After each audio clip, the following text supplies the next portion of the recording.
రాష్ట్రంలోనే కాదు దేశంలో ఎక్కడ చూసినా అటు పట్టణాల్లో కావచ్చు గ్రామీణ ప్రాంతాల్లో కావచ్చు భూ తగాదాలు సరిహద్దు తగాదాలే ఎక్కువగా జరుగుతుంటాయన్నమాట.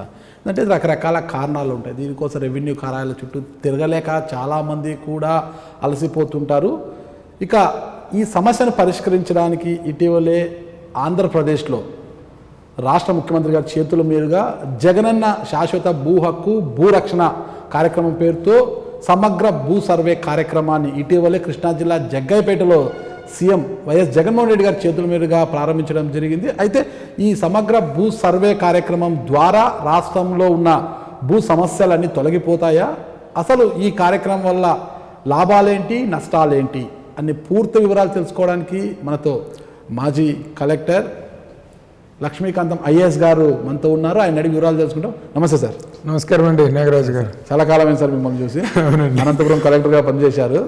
అనంతపురం ఇప్పటికీ కూడా అనంతపురంలో ఏ రెవెన్యూలో ఎంఆర్ఓలను కావచ్చు ఆర్డీఓలను కావచ్చు కలెక్టర్ ఆఫీస్లో కలిసినా కూడా ఈ భూ సమస్యలు ఏ వచ్చినా కూడా మిమ్మల్ని గుర్తు చేసుకుంటుంటారు సార్. అసలుకి ఈ ల్యాండ్ ఇష్యూస్ ఏ వచ్చినా కూడా ఖచ్చితంగా మీ పేరు వినిపిస్తుంది. నేను అప్పుడప్పుడు కలుస్తుంటాను కదా. ఏంటి సార్ అసలుకి ఈ రెవెన్యూలోనే ఈ కీలకమైంది ఈ ల్యాండ్ ఇష్యూస్ అనమాట. రెవెన్యూ వ్యవస్థలో అసలుకి అంతా కూడా దీని మీద ఆధారపడి ఉంటుంది. అంత అవగాహన ఎలా తెచ్చుకున్నారు అసలు మీరు మాత్రం? Land is limited, claimants are many అని. సార్ అంటే భూమి పొందడం వలన మానవునికి కలిగే ఆనందము అంతులేనిది, అద్భుతమైనది, అనిర్వచనీయమైనది. ఎందుకంటే ఎన్ని ఆస్తులున్నా అవన్నీ చరాస్తులే, కానీ స్థిరాస్తి మాత్రం భూమి అన్నమాట. ఎందుకంటే ఆ భూమికి ఆసామి అయినాడు అంటే, భూమి హక్కుదారుడు అయినాడు అంటే, ఒక పట్టాదారు పాస్ పుస్తకం అతని చేతిలో ఉంది అంటే అతనికి ప్రపంచాన్ని జయించినంత ఆనందం ఉంటుంది. కాబట్టి పేదవాడికి ఒక సర్వే చేసినప్పుడు చాలామంది చెప్తారనమాట, పేదవాడికి డబ్బులున్నా ఆనందం ఉండదు, జేబులో డబ్బున్నా ఆనందం ఉండదు, కానీ భూమి ఉంటే మాత్రం అతనికి ఆత్మవిశ్వాసం ఎక్కువగా ఉంటుంది అని ఒక సర్వే ప్రకారం నిర్వహించడం జరిగింది. కాబట్టి ఈరోజు ఎందుకంటే ఎక్కడ చూసినా భూమి వల్లనే తగాదాలు. ఎందుకంటే భారతదేశానికి స్వాతంత్రం వచ్చినప్పటి నుంచి ఇప్పటి వరకు 32,75,000 చదరపు కిలోమీటర్లే ఉంది ఆ రోజు ఈ రోజు. కానీ ఆ రోజు జనాభా 30 కోట్లుంటే ఈరోజు జనాభా 138 కోట్లయింది. కాబట్టి జనాభా పెరిగింది, భూమి తక్కువగా ఉంది. కాబట్టి ఏమైందంటే ఒక రకమైన ఇన్వర్స్ ప్రపోర్షనాలిటీ వచ్చింది. కాబట్టి స్ట్రగుల్ ఫర్ ఎగ్జిస్ట్ అనేది వచ్చిందనమాట వ్యవస్థలో. ఎందుకంటే జనాభా విపరీతంగా పెరిగిపోయింది, వాళ్ళు బ్రతకాలి అంటే భూమి కావాలి, భూమి తక్కువగా ఉంది, పోటీ ఎక్కువగా ఉంది. కాబట్టి ఏమైంది అంటే ఒక రకమైన పోరాటము అనేది ప్రకృతిలో ఏర్పడింది. అది మనుషుల మధ్యలో పోరాటాలు, మనుషులకు వ్యవస్థ మధ్య పోరాటాలు. ఈ పోరాటాల్లో ఎవరో కొంతమంది ఎవరైతే స్పీడ్గా, ఇంటెలిజెన్స్గా, హార్డ్ వర్క్తో బలంగా ఉంటారో వాళ్ళే గెలుస్తూ ఉన్నారు, మిగతా వాళ్ళు ఓడిపోతూ ఉన్నారన్నమాట. కాబట్టి ఈ విధంగా ఈ సమస్యలకు ఒక తుది రూపం ఇవ్వాలి అనే ఉద్దేశంతోనే ఆ రెవెన్యూ సమస్యల మీద ఒక స్పష్టమైన అవగాహన తెచ్చుకోవాలని. ఎందుకంటే కొన్ని రోజులకు వివాద సహితమైన వ్యవస్థ నుండి వివాదరహితమైన వ్యవస్థను నేనున్న కాలంలో చూడాలి అనేది నా ధ్యేయం అన్నమాట. ఎందుకంటే ఈరోజు జరిగే వివాదాలన్నింటిలోనూ ఈ వివాదాలే ఎక్కువ ఉంటాయి. ఒక మండే పోయి మనం గ్రీవెన్స్ సెల్లో కూర్చుంటే మనకు వచ్చే 200-300లో 75% 80% భూ సమస్యలే వస్తాయన్నమాట. ఎందుకంటే ఇది చాలా సంశ్లేషణాత్మకంగా అతి క్లిష్టంగా ఉంటుంది. దీన్ని రచించింది బోర్డ్ స్టాండింగ్ ఆర్డర్స్లో బ్రిటిష్ వాళ్ళు రచించారనమాట. ఎందుకంటే బ్రిటిష్ వాళ్ళు రచించింది అతి క్లిష్టంగా ఉంటుంది, చాలా కష్టపడి దాన్ని ఆలోచన చేయాలి. ఎందుకంటే వాళ్ళందరూ ఒక ఐఏఎస్ ఫ్రెటర్నిటీ అట్లా వచ్చారు, లార్డ్స్ అనేవాళ్ళు అనమాట. ఎందుకంటే ఎప్పుడో లార్డ్ వారన్ హ్యాస్టింగ్స్ మొట్టమొదటిసారి 1772లో ఆ పదాన్ని వాడాడు, కలెక్టర్ అనే పదాన్ని వాడాడనమాట. ల్యాండ్ రెవెన్యూని కలెక్ట్ చేయమని కలెక్టర్ అనే పదాన్ని వాడితే ఆ రోజుకి ఎవ్వరికి అర్థం కాలేదు, కలెక్టర్ ఏంటి, భూమి శిస్తు వసూలు చేయడం ఏంటి, ఎందుకు ఈ కలెక్టర్ అనే పేరు వచ్చిందని 1772 నుంచి క్రమక్రమంగా ఈ భూమి సమస్యలు, తద్వారా ఈ సివిల్ సర్వీసెస్ వ్యవస్థ రెండు ఒక ఛాలెంజింగ్గా నడుచుకుంటూనే వచ్చింది. కాబట్టి దీని మీద బ్రిటిష్ గవర్నమెంటే ఆ రోజు దూరం ఆలోచన చేసి ఈ రీసర్వేని 100 సంవత్సరాల ముందు నిర్వహించారనమాట. కానీ ఆ రోజు ఇంత జనాభా లేదు కాబట్టి భూమి ఎక్కువగా ఉంది, జనాభా తక్కువగా ఉంది ఆ రోజు. కాబట్టి పరిస్థితులు వాళ్ళకి మ్యాచ్ అయినాయి. కాబట్టి వాళ్ళు తయారు చేసింది అప్పుడు రీసెటిల్మెంట్ రిజిస్టర్ అనేది తయారు చేశారు 1920-30 ప్రాంతంలో. రీసెటిల్మెంట్, అంటే పునః, అంటే సెటిల్మెంట్ అంటే పరిష్కారం, రిజిస్టర్ అంటే నమోదు, పునః పరిష్కార నమోదు. ఇది అన్నిటికీ తల్లి లాంటిదన్నమాట. రెవెన్యూ వ్యవస్థకు తల్లి ఏది అంటే రీసెటిల్మెంట్ రిజిస్టర్ అంటాం.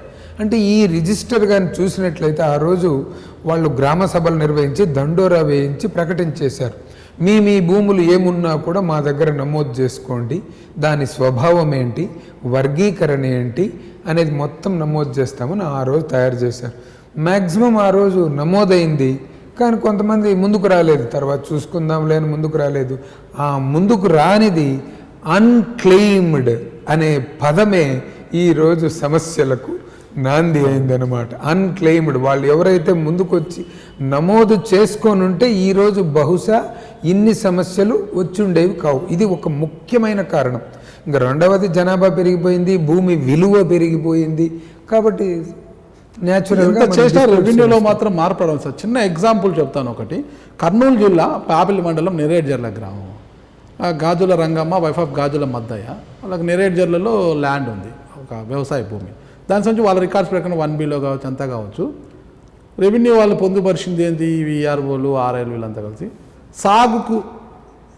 మొత్తం సాగు భూమి 20 ఎకరాలు అలా చూపించారు. మొత్తం సాగు భూమి ఇంత ఉంది అనేసి మొత్తం సాగు భూమి చూపించి సాగుకు వినియోగమైన భూమి 0 అని చూపించాడు. అది మళ్ళా పోయి వాళ్ళు ప్రశ్నిస్తే అవును అది పొరపాటుకు పడింది, రికార్డ్స్ పొరపాటు పడింది, అది కరెక్షన్ చేయిస్తాము అన్నారు. 1.5 year అయింది. వాళ్ళు అదే ప్యాప్లీ ఎంఆర్ ఆఫీస్ చుట్టూ తిరగడము, అక్కడికి వెళ్తే మా చేతుల్లో లేదా ఆర్డీఓ ఆఫీస్ దగ్గరికి వెళ్ళడము, అక్కడికి వెళ్తే మా జేసీ గారి దగ్గరికి వెళ్ళడము. సంవత్సరంన్నర అయినప్పటి నుంచి వారు ఆ బాధితులు ఇప్పటికీ తిరుగుతున్నా ఆ సమస్య పరిష్కారం కాలేదు. ఇలాంటి సమస్యలు కోకొల్లలు. అలాగే భూ తగాదాలు, గ్రామీణ ప్రాంతాలలో గట్టు తగాదాలు, సరిహద్దు తగాదాలు ఎన్నో ఉన్నాయన్నమాట. ఇప్పుడు వీటన్నిటినీ పరిష్కారం కోసమే ఏపీలో వైఎస్ జగన్మోహన్ రెడ్డి గారు జగనన్న శాశ్వత భూ హక్కు భూరక్ష పేరుతో సమగ్ర భూ సర్వే కార్యక్రమాన్ని ప్రారంభించారు. జగ్గైపేటలో ఇటీవల ఒక ప్రాజెక్టుగా అది ప్రారంభించారు. దీనివల్ల ఇలాంటి సమస్యలన్నీ కూడా పరిష్కారం అవుతాయా? సో ఇక్కడ గమనించవలసింది ఏమంటే మీరు చెప్పినట్లు పాపిలి మండలం కానీ అంటే భూమి అనేది ఒక సరిహద్దులు నిర్ణయించి ఆ భూమికి దాన్ని తనిఖీ చేయడమే రీసర్వే అంటాం. అంటే పునః తనిఖీ అని అర్థం. రీసర్వే అంటే తెలుగులో పునః తనిఖీ అంటాం.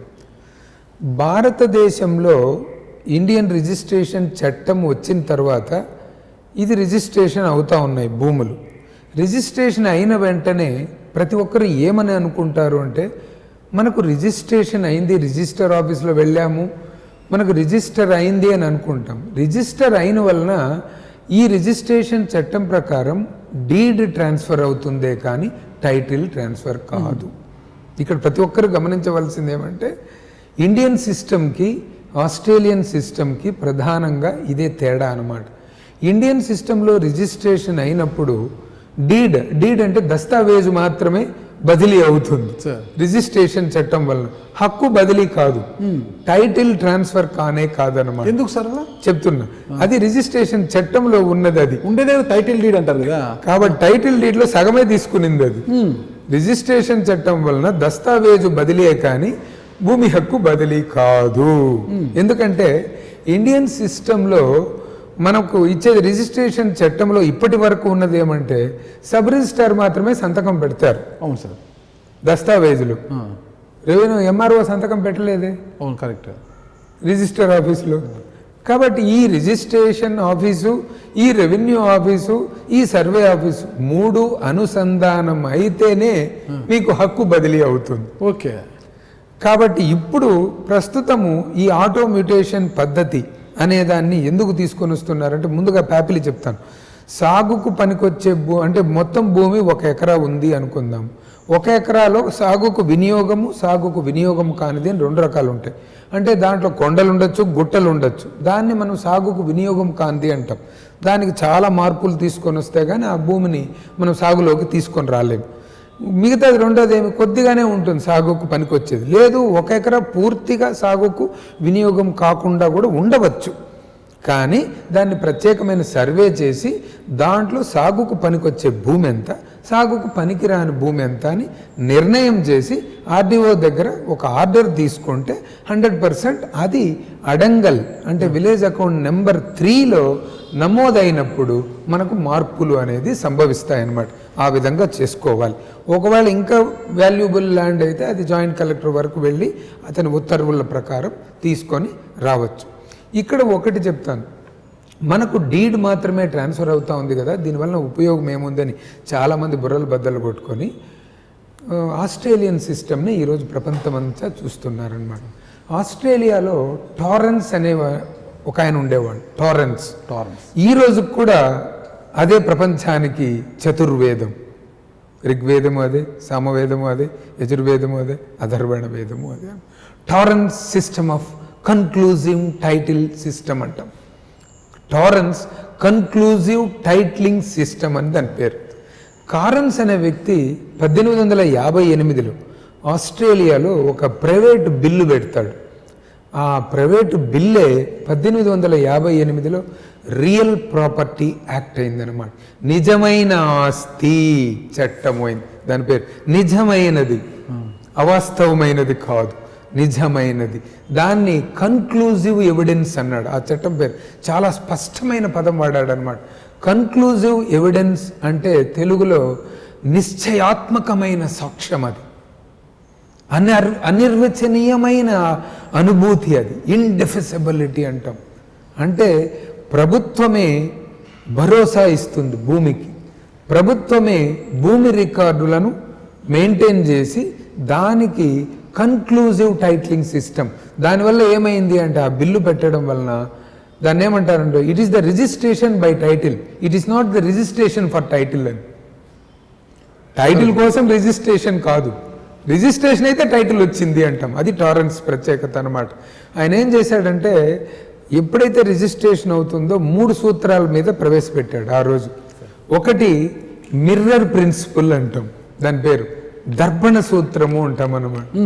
అంటే ఒక భూమి బదిలీ అయినా, తనఖా పెట్టిన, లీజుకి ఇచ్చిన, అగ్రిమెంట్ రాసిన ప్రతి ఒక్కటి ఆ సూత్రం ప్రకారం ఆ రిజిస్టర్లో నమోదవుతుంది. చూసారా వండర్? ఇక్కడెక్కడ నమోదు కాదు, దర్పణ సూత్రం. అది చదువుకున్న రోజుల్లో వచ్చింది మిర్రర్ ప్రిన్సిపల్. ఎందుకంటే నువ్వు ఈ భూమిని నీకు బదిలీ చేశాను, నేను లక్ష్మీకాంతం అనే వ్యక్తి నాగరాజు అనే వ్యక్తికి బదిలీ చేశాడు, అది నమోదు అవుతుంది. లేదు లక్ష్మీకాంతం అనే వ్యక్తి స్టేట్ బ్యాంక్ ఆఫ్ ఇండియాలో తనఖా పెట్టాడు, అది నమోదైంది రిజిస్టర్లో, ఇక్కడ నమోదు కావడం లేదు. మూడవది నేను మీకు లీజుకి ఇచ్చాను, 1 साल లీజ్, 2 साल లీజ్, 2 ఫసల్, 3 ఫసల్ లీజుకి ఇచ్చాను, అది నమోదైంది. అగ్రిమెంట్లు, రిజిస్టర్డ్ లీజ్ అగ్రిమెంట్లు రాసుకున్నాము అనుకోండి, అది మన తెల్లపేపర్లో రాసుకుంటూ ఉంటాం, సాదా బైనామా అంటాం, అది నమోదైంది. ఈ 4 అద్దంలో మనం ఏ విధంగా అయితే మొహాన్ని చూడగలమో పూర్తిగా మన శరీరాన్ని, ఆ విధంగా ఇవన్నీ మిర్రర్ ప్రిన్సిపల్లో అయిపోయింది. రెండవ సూత్రం ఏమంటే కాణాచి సూత్రం. అది అంటే కర్టన్ ప్రిన్సిపల్ అంటాం. కర్టన్ ప్రిన్సిపల్ అంటే ఈరోజు మనం రిజిస్ట్రేషన్ చెయ్యాలి అంటే లింక్ డాక్యుమెంట్లు అడుగుతాం. Link document compulsory. అది తీసుకురాబో, ఇది తీసుకురాబో, అది పట్టుకురాబో, ఈసీ తీసుకురాబో, పీసీ తీసుకురాబో అని రకరకాలు చెప్తాం. ఈసీ కావాలి, దాని మీద మీకు లింక్ డాక్యుమెంట్ కావాలి అంటాం. అవన్నీ ఆస్ట్రేలియా దేశంలో అవన్నీ ఏమీ అడగరు. దాన్ని కాణాచి సూత్రం. అది కర్టన్ ప్రిన్సిపల్. అంటే ఒక కర్టన్ వేసేస్తే కర్టన్కి యువతల వైపు ప్రభుత్వమే అన్నిటినీ నిర్వహిస్తుంది. కర్టన్ తీసిన వెంటనే సినిమా కనిపించాలి అంతే. కాబట్టి ప్రభుత్వమే ఆ లింక్ మొత్తం పెట్టుకొని ఉంటుంది. కాబట్టి ఏ నుంచి జెడ్ వరకు 26 అక్షరాల ఒక చైన్ని, గొలుసుని ప్రభుత్వమే నిర్వహిస్తుంది. కాబట్టి ఎవరి దగ్గర కొన్నారు, ఎవరి దగ్గర కొన్నారు, ఎవరి దగ్గర, దీనికి మూలమేమి అని మొత్తం ఒక్క బటన్తో కనిపిస్తుంది. అది కర్టెన్ ప్రిన్సిపల్.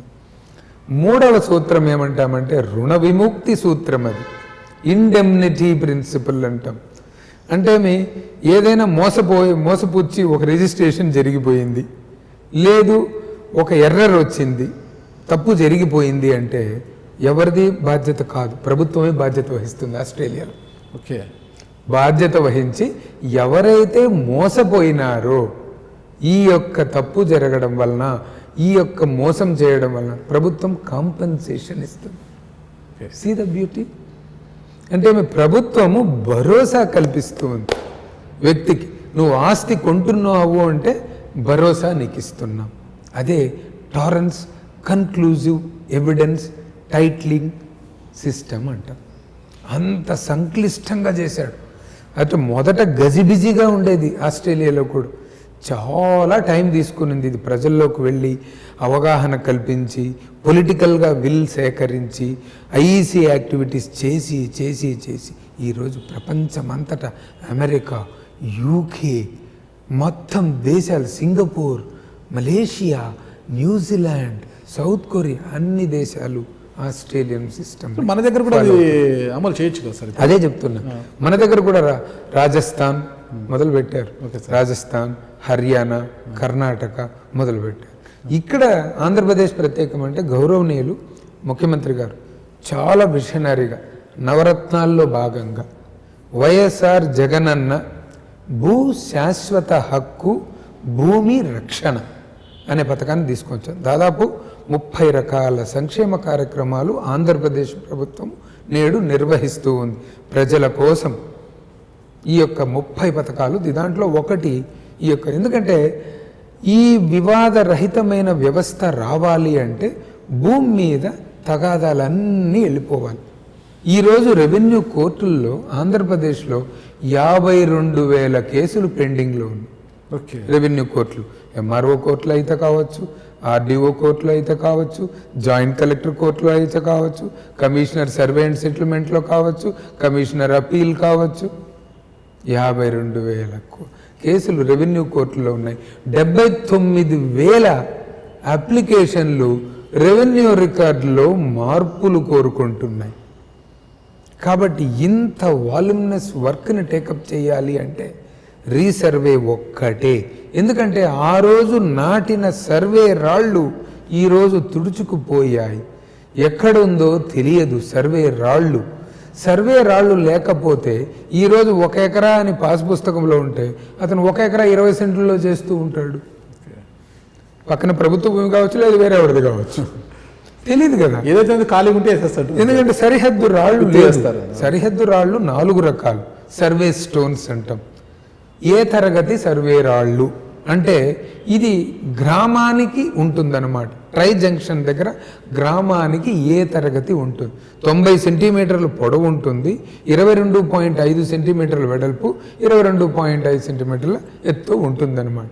అది గ్రామానికి ఏ తరగతి రాళ్ళు అంటాం. తర్వాత గ్రామంలో సర్వే నెంబర్లు, సబ్ డివిజన్ నెంబర్లు, సర్వేలో సబ్ డివిజన్ అయి ఉంటుంది. 22 సర్వే నెంబర్ అంటే 22 2గా విభజించినామంటే 22/A 22/B అని వస్తుంది. దానికి బి తరగతి రాళ్ళను పెట్టాలి. దీని సైజ్ చూసినట్లయితే 60 × 15 × 15 సెంటీమీటర్లతో ఉంటుంది. కాబట్టి ఏ తరగతి, బి తరగతి రాళ్ళు ఆ రోజు నాటారు. రీసర్వే చేసినప్పుడు బ్రిటిష్ వాళ్ళు. ఈరోజు భూమి విపరీతంగా మార్పులకు లోనైంది. ఒకరు ఇంకొకరికి అమ్మేశారు, ఒకరు వాళ్ళు సరిహద్దు రాళ్ళు ప్రాప్తున్నారా? లేదే. రిజిస్ట్రేషన్ అయిపోతే అన్నీ జరిగిపోయిందా? లేదే. ఇవన్నీ అన్నీ కారణమైందనమాట. కాబట్టి అప్పుడు దీనికి ప్రభుత్వం ఏమని ఆలోచించింది, ఇవన్నీ చేయాలి అంటే మళ్ళీ సర్వే రాళ్లను కొత్తగా పాతాలి, సరిహద్దులు నిర్ణయించాలి. అదే రీసర్వే అనే పదం వచ్చిందనమాట. రీసర్వే అంటే పునఃనిర్మాణము, రీచెక్, రీస్ట్రక్చర్, రీఇన్స్పెక్ట్, రీడూ. అది సర్వేకు అర్థాలన్నమాట. ఫాదర్ ఆఫ్ సర్వే రెనెల్ అనే వ్యక్తిని ఫాదర్ ఆఫ్ సర్వే అని అంటామన్నమాట. కాబట్టి ఈరోజు ఫాదర్ ఎవరంటే సర్వేకి పితామహుడు రెనెల్. లాంప్టన్ అనే వ్యక్తి ట్రిగనోమెట్రికల్ సర్వే అని చేశాడు. రెనెల్ అనే వ్యక్తి సర్వేకు పితామహుడైన అనమాట. ఎందుకు చేయాలని అనుకున్నారంటే ఆంధ్రప్రదేశ్ రాష్ట్ర ప్రభుత్వం కూడా స్టడీకి పంపించారు. రాజస్థాన్కి, కర్ణాటకకి, హర్యానాకి పంపించి అక్కడ కూడా చదువుకున్నారు. ఎందుకంటే ఇక్కడ మనం మొత్తం చేయాల్సింది 1.26 లక్షల చదరపు కిలోమీటర్లు చేయాలి. 1.26 లక్షల చదరపు కిలోమీటర్లు మనం చేయాలని సర్వే చేయాలి. ఇంత వాల్యూమినస్ వర్క్ ఉంది. ఎందుకంటే దీని ఉద్దేశం ఏమి, ఈ పథకం యొక్క ఉద్దేశము, ఒకటి శాశ్వతమైన భూ హక్కు, రెండవ ఉద్దేశం ఏమని చూసినట్లయితే వివాదరహితమైన భూమి. ఈ రెండే అనమాట, రెండు కళ్ళు ఈ పథకానికి. శాశ్వత భూ హక్కు రావాలి, వివాదరహితమైన భూమి రావాలి. 1.26 లక్షలు. ఎన్ని గ్రామాలు ఉన్నాయని చూస్తే ఆంధ్రప్రదేశ్ రాష్ట్రంలో 17,461 గ్రామాలు ఉన్నాయి. ఒక్కొక్క గ్రామంలో హ్యామ్లెట్స్ ఉన్నాయి, నివేశిత ప్రాంతాలు. అట్లా మొత్తం 47,861 నివేశిత ప్రాంతాలు ఉన్నాయి. 17,461 గ్రామాలు, 47,861 నివేశిత ప్రాంతాలతో 110 మున్సిపాలిటీల్లో 3,345.93 స్క్వేర్ కిలోమీటర్లతో ఈ యొక్క పట్టణ దీన్ని మనం చేయవలసి ఉంటుంది. 3,345.93 చదరపు కిలోమీటర్ల వ్యాసంతో పట్టణాల్లో చేయాలి. 10 లక్షల ఓపెన్ ప్లాట్స్ ఉన్నాయి, కొన్ని వదిలేశారు. 10 లక్షలు పట్టణాల్లో ఉన్నాయి ఓపెన్ ప్లాట్స్. ఇవన్నీ పూర్తి చేయాలి. సరిహద్దు రాళ్ళు నాటి తీరాలి. మొత్తం అసెస్మెంట్స్ లెక్కేస్తే అంచనాలు 40 లక్షల పార్సల్స్ వస్తాయంట, ల్యాండ్ పార్సల్స్. 40 లక్షల ల్యాండ్ పార్సల్స్, 90 లక్షల మంది పట్టాదారులకు 2.26 కోట్ల ఎకరాలు. ఇది మనం చేయాల్సింది.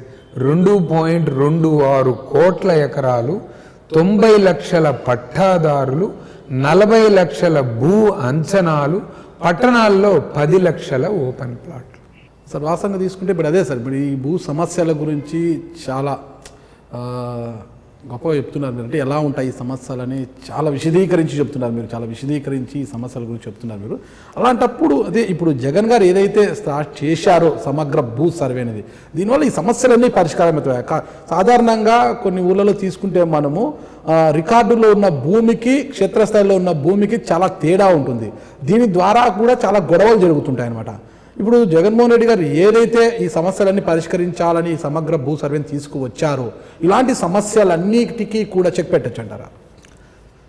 90% పైగా సమస్యలు తొలగిపోతాయి. ఇప్పుడున్న వాతావరణం ప్రకారం అంచనా వేస్తే ఒక గ్రామాన్ని మనం సర్వే చేయాలి రీసర్వేలో అనుకుంటే, గ్రామంలో 100 సర్వే నెంబర్లు, ఒక 150 లేదు 200 సబ్ డివిజన్లు ఉన్నాయి అనుకుందాం. కాబట్టి దీన్ని దాదాపు వీళ్ళు ఏమనుకున్నారంటే 17,461 గ్రామాలు ఏదైతే చేయాలని అనుకున్నారో 3 దశల్లో చేయబోతున్నారు. చాలా విషనరీగా గౌరవనీయులు ముఖ్యమంత్రి గారు టెక్నాలజీని తీసుకొని వచ్చారు. అప్పుడు టెక్నాలజీ లేదు. 100 సంవత్సరాల ముందు చైన్ పద్ధతిలో కొలిచి సర్వేయర్ ఏది నిర్ణయిస్తే అదే ఫైనల్ అయ్యేది అనమాట. కానీ ఈరోజు టెక్నాలజీ ఎప్పుడైతే వస్తుందో ఖచ్చితత్వము అనేది వస్తుంది వ్యవస్థలో. కాబట్టి ముఖ్యమంత్రి గారు చాలా దూరదృష్టితో, చాలా విప్లవాత్మకమైన నిర్ణయం అది రీసర్వే అనేది. చాలా ప్రభుత్వాలు ముందుకు రాలేదు. కాబట్టి మన ఆంధ్రప్రదేశ్ రాష్ట్ర ప్రభుత్వం చాలా ముందు చూపుతో వచ్చింది. ఎందుకంటే ఒక భరోసా కల్పించాలి, మోసపోకూడదు, ప్రభుత్వం మీద నమ్మకం ఏర్పడుతుంది వ్యక్తికి. భూమి మీద తగాదా లేకపోతే ప్రభుత్వం మీద నమ్మకం ఏర్పడుతుంది. ఆస్ట్రేలియాలో జరిగింది, ఇక్కడ కూడా జరిగింది అనుకోండి, ఒక ఎన్రిచింగ్ ఎక్స్పీరియన్స్ అనేది వ్యక్తికి వస్తుంది. అందుగురించే ఇది ఒక రోజులో కాదని దీని కాలపరిమితి 3 సంవత్సరాలు పెట్టుకున్నారు. 2023 వరకు పెట్టుకున్నారు. 3 దశలు. మొదటి దశలో 5,000 గ్రామాలు, రెండవ దశలో 6,500 గ్రామాలు, మూడవ దశలో 5,500 గ్రామాలు, ఇట్లా డివైడ్ చేసి పెట్టుకుని. ఎందుకంటే కాదు, ఇది మొత్తము 17,461 గ్రామాలకు అంతమంది సర్వేయర్లు కావాలి. దాని కింద సబ్ స్టాఫ్ కావాలి, విఆర్ఓ విఆర్ఎల్ పనిచేయాలి. ఇంత వాల్యూమినస్ వర్క్ కావాలి అంటే ఒక ఏజెన్సీతో ఎంఓయూ కూడా చేసుకున్నారు. చాలా ఎక్సలెంట్ మెకానిజం రాష్ట్ర ప్రభుత్వం. సర్వే ఆఫ్ ఇండియాతో మెమరాండమ్ ఆఫ్ అండర్స్టాండింగ్ చేసుకున్నారు. ఎందుకంటే మనకు అంత ఎక్స్పర్టైజ్ ఉండదు. వాళ్ళు దిగినారు అంటే సర్వే ఆఫ్ ఇండియా వాళ్ళు బ్రహ్మాండంగా చేయగలరు అనమాట. వాళ్ళు తీసుకొని వచ్చిన పద్ధతిని కానీ ఒకసారి చూసినట్లయితే కార్స్ అంటాం. Excellent mechanism. Cars continuously operated reference station అంటాం. అంటే నిర్విరామముగా నిర్వహించు సూచన స్టేషను అని అర్థం. నిర్విరామముగా నిర్వహిస్తుంది దేన్ని? ఈ సర్వేను ఎక్కడ గ్యాప్ లేకుండా నిర్విరామముగా నిర్వహించు సూచన స్టేషను అని కార్స్ అంటే. Continuously operating reference station. Krishna జిల్లాలో దాదాపు ఒక 5 రెఫరెన్స్ స్టేషన్లు పెట్టారు. వాడు పైలట్ చేశారు కాబట్టి బేస్ స్టేషన్లు అంటాం. ఈ కార్స్కి రోవర్కి అనుసంధానం ఇచ్చారు. రోవర్ అంటే ఒక ఇన్స్ట్రుమెంట్, అది పొడవుగా ఉంటుంది. అంటే టీము అక్కడికి వెళ్ళి ఈ రోవర్ ద్వారా అక్షాంశము రేఖాంశాన్ని నిర్వహిస్తుంది. అక్షాంశాలు రేఖాంశాలు నిర్వహిస్తుంది. దీన్ని డిజిటల్ బౌండరీ అంటాం. కాబట్టి సర్వే ఆఫ్ ఇండియా ఇంత ఎక్స్పర్టైజ్ ఇస్తుంది. దీన్ని హైబ్రిడ్ మెథడ్ అంటాం. సింగిల్ మెథడ్ కాదు ఇది. కార్సు, రోవరు, డ్రోన్ 3 కలుస్తూ ఉన్నాయన్నమాట. కాబట్టి దీన్ని హైబ్రిడ్ మెథడాలజీ అంటాం. అంటే ఒకటి కాదు 2-3 కలిపి కంబైన్డ్ స్ట్రాటజీతో దీన్ని చెయ్యాలి అనేది ముఖ్య ఉద్దేశ్యం అన్నమాట. అంటే దీనివల్ల ఏమవుతుందంటే చాలా మటుకు ఈ బౌండరీస్ ఫిక్స్ చేసి రోవర్ అనేది ఎప్పుడైతే రైతుల సమక్షంలో జరుగుతుంది, ఇది చాలా ముఖ్యమైన గమనించవలసింది ఏమంటే రైతుల సమక్షంలో జరిగే సర్వే ఇది. కాబట్టి మనం రైతులు లేకుండా చేసినాము అనుకోండి ఉపయోగం లేదు. మనం ఏదో బౌండరీ స్టోన్ పెట్టేసి మొదట మనం ఏం చేస్తున్నాము అంటే సెక్షన్ 5 అని ఉంటుంది. సర్వే బౌండరీ చట్టము 1923లో వచ్చింది. S&B యాక్ట్ అంటాం. సర్వే బౌండరీ చట్టము అంటాం. ఈ చట్టంలో ఏదైనా ప్రాంతము సర్వే నిర్వహించాల్సి వస్తే ఆ ప్రాంత అధికారి అంటే మన రాష్ట్రము ఆంధ్రప్రదేశ్ రాష్ట్రము అనుకోండి, ఆ రాష్ట్రం యొక్క అధికారి డైరెక్టర్ లేదా commissioner of survey and settlement అంటాం. Survey settlement. సర్వే ఒక్కడితో ఆగదు, ఇది పరిష్కారం కూడా చూపించాలి, సెటిల్మెంట్ కూడా కావాలి, లేకపోతే అన్సెటిల్డ్గా ఉండిపోతుంది. ఇది సర్వే మరియు సెటిల్మెంట్ అన్నాం. కాబట్టి సెక్షన్ 5 ప్రకారం ఒక నోటిఫికేషన్ ఇచ్చారు వాళ్ళు.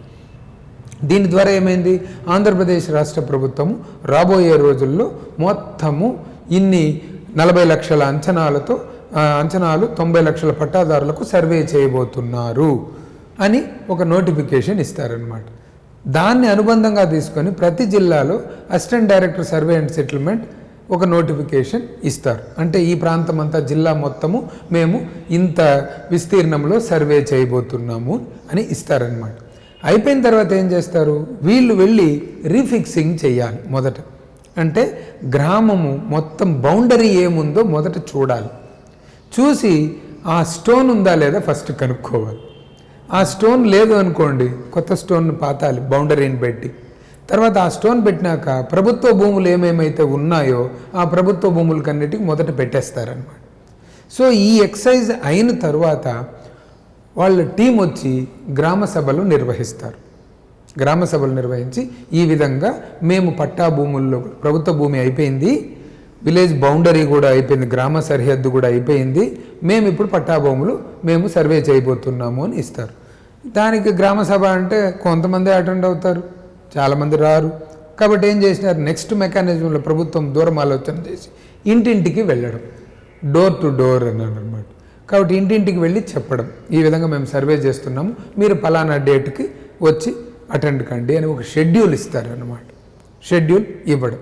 ఒకవేళ వాళ్ళు లేదు, రైతులు అబ్సెంటీ ల్యాండ్ లార్డిజం అనుకోండి, అప్పుడు ఏం చేస్తారు, ఈమెయిలు, టెలిఫోను, వాట్సప్, దండోరా, న్యూస్ పేపరు, ఇన్ని రకాలుగా మెథడ్స్ ఎన్నుకొని వాళ్లకు తెలియజేయడం అన్నమాట.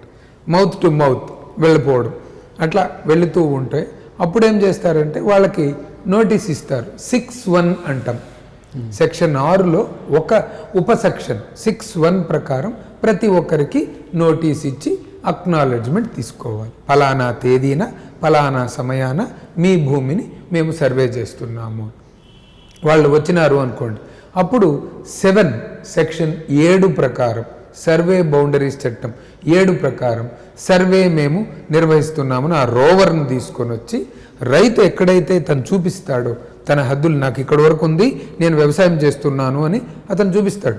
ఇంతకుముందు పద్ధతిలో సర్వే చేస్తాడు +or -5% అలోవెన్స్ ఉండేది. ప్లస్ అయినా కావచ్చు, మైనస్ అయినా కావచ్చు. కానీ ఇప్పుడు ఆ ఖచ్చితత్వానికి పోతున్నాం. అధిక ఖచ్చితత్వము, హై ప్రిసైజ్ నేచర్కి వెళ్ళాలి. కాబట్టి ముందు బౌండరీ ఏదైతే చూపిస్తుందో ఆ రోవర్లో అతను లాంగిట్యూడ్, లాటిట్యూడ్ ఫిక్స్ చేస్తాడనమాట. ఈ రోవర్ ఒక సంకేతాన్ని ట్రాన్స్మిట్ చేస్తుంది కార్స్ స్టేషన్కి. ఎందుకంటే ప్రతి మండలానికి ఒక రోవర్ ఇవ్వచ్చు, ప్రతి మండలానికి. కానీ బేస్ స్టేషన్లు మాత్రం జిల్లాకు 5, 6, 7 పెడతారు. కాబట్టి ఈ సంకేతము, ఈ రోవర్ యొక్క సంకేతము కార్ సంకేతంతో అనుసంధానమే ఉంటుంది. ఇది longitude, latitude, digital boundary fix అయిపోయింది అంటే సర్వే స్టోన్లు పాతాలన్నమాట. కాబట్టి డిజిటల్ బౌండరీ ఫిక్స్ చేసి మొత్తము సర్వే చేస్తుంది అనుకుంది. ఒకవేళ ఈ సెక్షన్ 8 ప్రకారం ఏం చెప్తుంది అంటే ఆ సర్వే రాళ్ల ఖర్చు కూడా రైతే భరించాలి అని చెప్తుంది. కానీ ఇక్కడ ప్రభుత్వం భరిస్తూ ఉన్నారు సర్వే రాళ్ళు. ఎందుకంటే మనకు సర్వే రాళ్ళు మొత్తం 50 లక్షలు కావాలి. బి తరగతి సర్వే రాళ్ళు. ఏ తరగతి సర్వే రాళ్ళు అయితే 17,000 లేదా 18,000 సరిపోతుంది గ్రామానికి ఒకటి. కానీ బి తరగతి సర్వే రాళ్ళు అంచనా, ల్యాండ్ పార్సల్. కాబట్టి అంచనాలు ఎన్ని? 40 లక్షల అంచనాలు. 40 లక్షలకు 20% ఎక్కువకు వెళ్తున్నారు. అంటే 50 లక్షల బి తరగతి రాళ్ళు వీళ్ళు గ్యాదర్ చేసి వాళ్ళే భరిస్తున్నారు ప్రభుత్వం. కాబట్టి ఈ స్టోన్ని తీసుకొని వచ్చి అక్కడ పెడితే అప్పుడు దాంట్లో వివాదం ఏమీ లేదు అనుకోండి. సెక్షన్ 9 ప్రకారం వివాదం ఏమీ లేదు, అన్డిస్ప్యూటెడ్ అని నిర్వహిస్తామన్నమాట. కాబట్టి ఇది అన్డిస్ప్యూటెడ్ అని 9లో 2 నోటీస్ ఇస్తామన్నమాట. కాబట్టి దీనివలన ఎవరైనా నష్టపోయి ఉంటే ఈ సర్వే చేయడం వలన, ఈ భూమిని ఈ సర్వే నెంబర్ చేయడం వలన, దీని వలన ఎవరైనా నష్టపోయి ఉంటే వాళ్ళ అభ్యంతరాలు మాకు తెలియజేయండి లేదా అప్పీల్ చేసుకోండి. అంటే దీని కిందకి వస్తుంది సార్. ఇది ఒకవైపు భూమి నాకు ఇంత 10 ఎకరాలు ఉంది, కానీ క్షేత్రస్థాయిలో పోతే తక్కువ ఉంటుంది. అదే చెప్తున్నా. కాబట్టి దీనికి అప్పీల్ చేసుకోండి అని చెప్పొచ్చు. అది వివాదరహితమైనది. సెక్షన్ 10లో వివాద సహితమైనది. వివాదం ఏర్పడింది మీరు చెప్పినట్లు. మేము ఇక్కడ 1 ఎకరా కొన్నాము కానీ 90 సెంట్లే ఉంది. కాబట్టి మా 10 సెంట్లు ఎవరు చెప్పాలి అని చెబితే మ్యాక్సిమం ఎంతవరకు భూమిని కన్విన్స్ చేసి, సో అది లాటిట్యూడ్, లాంగిట్యూడ్ ఎలా అయితే ఫిక్స్ అవుతుందో రోవర్లో ఫీల్డ్ రిజిస్టర్ తయారు చేసుకొని అన్ని ఆధారాలు చూసి, అంతకుముందున్న మ్యానుస్క్రిప్ట్లో ఉండే ఆర్ఎస్ఆర్ని చూసి, ఫీల్డ్ మెజర్మెంట్ బుక్ చూసి, అడంగల్ చూసి నిర్ణయించినప్పుడు, కన్విన్స్ చేసినప్పుడు కొద్దిగా వివాదాలు తగ్గుతాయి. రిపీటెడ్గా అతన్ని కన్విన్స్ చేసి రైతుకి ఆధారాలన్నీ అతని దగ్గర ఉండే ఆధారాలు చూసి డీప్గా ఎంక్వైరీ చేసి వీలైనంత వరకు తగ్గుతాయి అనుకుంది. ఇంకా ఒక 5 మంది ఇంకా ఒక 5 సెంట్లు రాలేదు, 95 సెంట్ల వరకు ఏదో వచ్చింది. ఇంకా ఒక 5 సెంట్లు రాలేదు. అది యాక్చువల్గా 95 సెంట్లే ఉంది, కానీ 1 ఎకరాకి ఎవరో రాసిచ్చేశారు. కాబట్టి ఇక్కడ ఆ 5 సెంట్ల భూమి అనేది వివాదమైంది. కాబట్టి దీనికి మనము మెజర్ చేసి వాళ్ళకి చూపించడం అన్నమాట. రీసర్వేలో కరెక్ట్గా ఇంత అయింది కాబట్టి ఇది డిజిటల్ టెక్నాలజీ, ఈ టెక్నాలజీ వల్ల అయింది అని వీలైనంత వరకు కన్విన్స్ చేయడం. కాబట్టి 100కి 80 నుంచి 90% మందికి ఎక్స్టెంట్ మ్యాచ్ అవుతుంది. ఒక 20% మ్యాచ్ కాదు. అది మ్యాచ్ కాదు ఎప్పటి నుంచి? 1 సెంటు నుంచి ½ ఎకరా వరకు ఉండొచ్చు తేడా. 1 సెంటు ఉండేవాడు ఒప్పుకునేస్తాడు, 2 సెంట్లు ఉండేవాడు ఒప్పుకునేస్తాడు, 3 సెంట్లు ఈ డిజిటల్ టెక్నాలజీలో చాలామంది ఒప్పుకునేస్తారు. 10% కంటే ఎక్కువైంది అనుకోండి డీవియేషన్, వాడు ఒప్పుకోడు. కాబట్టి ఏం చేసినారు, ప్రభుత్వం దూరం ఆలోచన చేసి మళ్ళీ ఒక లెవెల్ ఉండాలని అప్పీల్ చేసుకోవడం ఒకటి. ఎందుకంటే 10-9-2లో అప్పీల్ చేసుకోవడం, ఎవరికి? సర్వే వాళ్ళు చేసిన దాని మీద డెప్యూటీ ఇన్స్పెక్టర్ ఆఫ్ సర్వేకు చేసుకోవడం, లేదు ఇన్స్పెక్టర్ ఆఫ్ సర్వేకి చేయడం. వాళ్ళు వచ్చి మళ్ళీ కొలతలు వేసి మళ్ళీ వాళ్ళ దగ్గర ఉన్న రికార్డు చూసుకొని ఫీల్డ్ రిజిస్టర్ చూపించి అన్నీ వెరిఫై చేసి కన్విన్స్ చేసి ఖచ్చితత్వాన్ని తేలుస్తారు. అప్పటికి కూడా తేలలేదు అనుకోండి, అప్పుడు మొబైల్ ట్రిబ్యునల్కి వెళ్తారు. ప్రతి మండలంలో ఒక మొబైల్ ట్రిబ్యునల్ పెట్టినారు. ఇప్పుడు మన సంచార వాహనాలు తిరుగుతూ ఉంటాయి కదా, 108, 104 అటువంటిది, అంబులెన్స్లు అటువంటి తిరుగుతూ ఉండి అక్కడ మండల్ మ్యాజిస్ట్రేట్ హోదాలో ఆ వ్యక్తికి కేసు ఫైల్ చేయొచ్చు అనమాట. సో అక్కడ వీలైనంత వరకు ఆయన రికార్డ్ పరిశీలన చేసి వీలైనంత వరకు తేలుస్తాడు. ఇంకా ఫైనల్గా ఏది కాలేదు అంటే సివిల్ కోర్టుకు పోతాడు అనమాట. సో ఇన్ని చెక్స్ అండ్ బ్యాలెన్సెస్ పెట్టారు. కాబట్టి వీలైనంత వరకు సమస్య 90% పరిష్కారం అవుతుంది ఈ వ్యవస్థ వలన. ఎందుకంటే సివిల్ కోర్టులో ఇప్పటికే వేల దరఖాస్తులు పెండింగ్ ఉన్నాయి సార్, పిటిషన్లు పెండింగ్ ఉన్నాయి, అవన్నీ కూడా పరిష్కారం అవుతాయి దీంతో 100%. ఇప్పుడు ఏం చేయొచ్చు అంటే సివిల్ కోర్టులో మనకు హక్కు వస్తుంది, ఖచ్చితత్వము తేలుతుంది, కాకపోతే పరిష్కారం కావడం లేదు, టైం తీసుకుంటుంది. దానికేం చెప్తారు, ఇప్పుడు ఈ సర్వే చేసినప్పుడు వివాదరహితమైనవన్నీ అయిపోతాయి, ఫీల్డ్ రిజిస్టర్లోకి వెళ్ళిపోతుంది, ఫీల్డ్ రిజిస్టర్ నుంచి ఎఫ్ఎంబి ఇచ్చేవాళ్ళు ఇంతకుముందు, ఇప్పుడు ఎఫ్ఎంబి రాదు, ఎల్ఎంపి వస్తుంది, ఎల్పిఎం వస్తుంది, కొత్త పేరు అనమాట, ల్యాండ్ పార్సల్ మ్యాప్. ఇప్పుడు కొత్త పేరు ఎల్పిఎం. రిజిస్టర్ని బట్టి ఒకటి తయారు చేస్తారు, ఫీల్డ్ మెజర్మెంట్ బుక్. ఇప్పుడు ల్యాండ్ పార్సల్ మ్యాప్ అంటాం. ప్రతి ల్యాండ్ పార్సల్కి, ప్రతి ఖండానికి ల్యాండ్ పార్సల్కి ఒక మ్యాప్ తయారు చేస్తాం. ఆ మ్యాప్కి జియో కోఆర్డినేట్స్ ఉంటుంది, లాటిట్యూడు లాంగిట్యూడు ఉంటుంది. ఎట్లయితే హెలికాప్టర్ ఖచ్చితంగా ప్లేస్లో దిగుతుందో, ఫ్లైట్ ఖచ్చితంగా ఎయిర్పోర్ట్లోనే తిరుగుతుందో, అట్లా లాంగిట్యూడ్ లాటిట్యూడ్తో జియో కోఆర్డినేట్స్, దాని యొక్క విస్తీర్ణం ఏంటి, ఆ ల్యాండ్ పార్సల్కి ఒక ఏకీకృత నెంబర్, యూనిక్ నెంబర్. మనకు ఆధార్ ఎట్లయితే ఉందో ల్యాండ్ పార్సల్కి కూడా ఒక ఏకీకృత నెంబర్. ఒక ల్యాండ్ పార్సల్కి ఇచ్చిన నెంబర్ ఇంకొక ల్యాండ్ పార్సల్కి రాదు. మనకెట్లయితే ఆధార్ నెంబర్ మనకు ఒకరికి ఇచ్చింది ఇంకొకరికి ఉండదో అది ఇవ్వబోతారనమాట. ల్యాండ్ పార్సల్ నెంబర్ ఇచ్చి ల్యాండ్ టైటిలింగ్ కార్డ్ అంటాం, ల్యాండ్ టైటిల్ కార్డ్ అనమాట.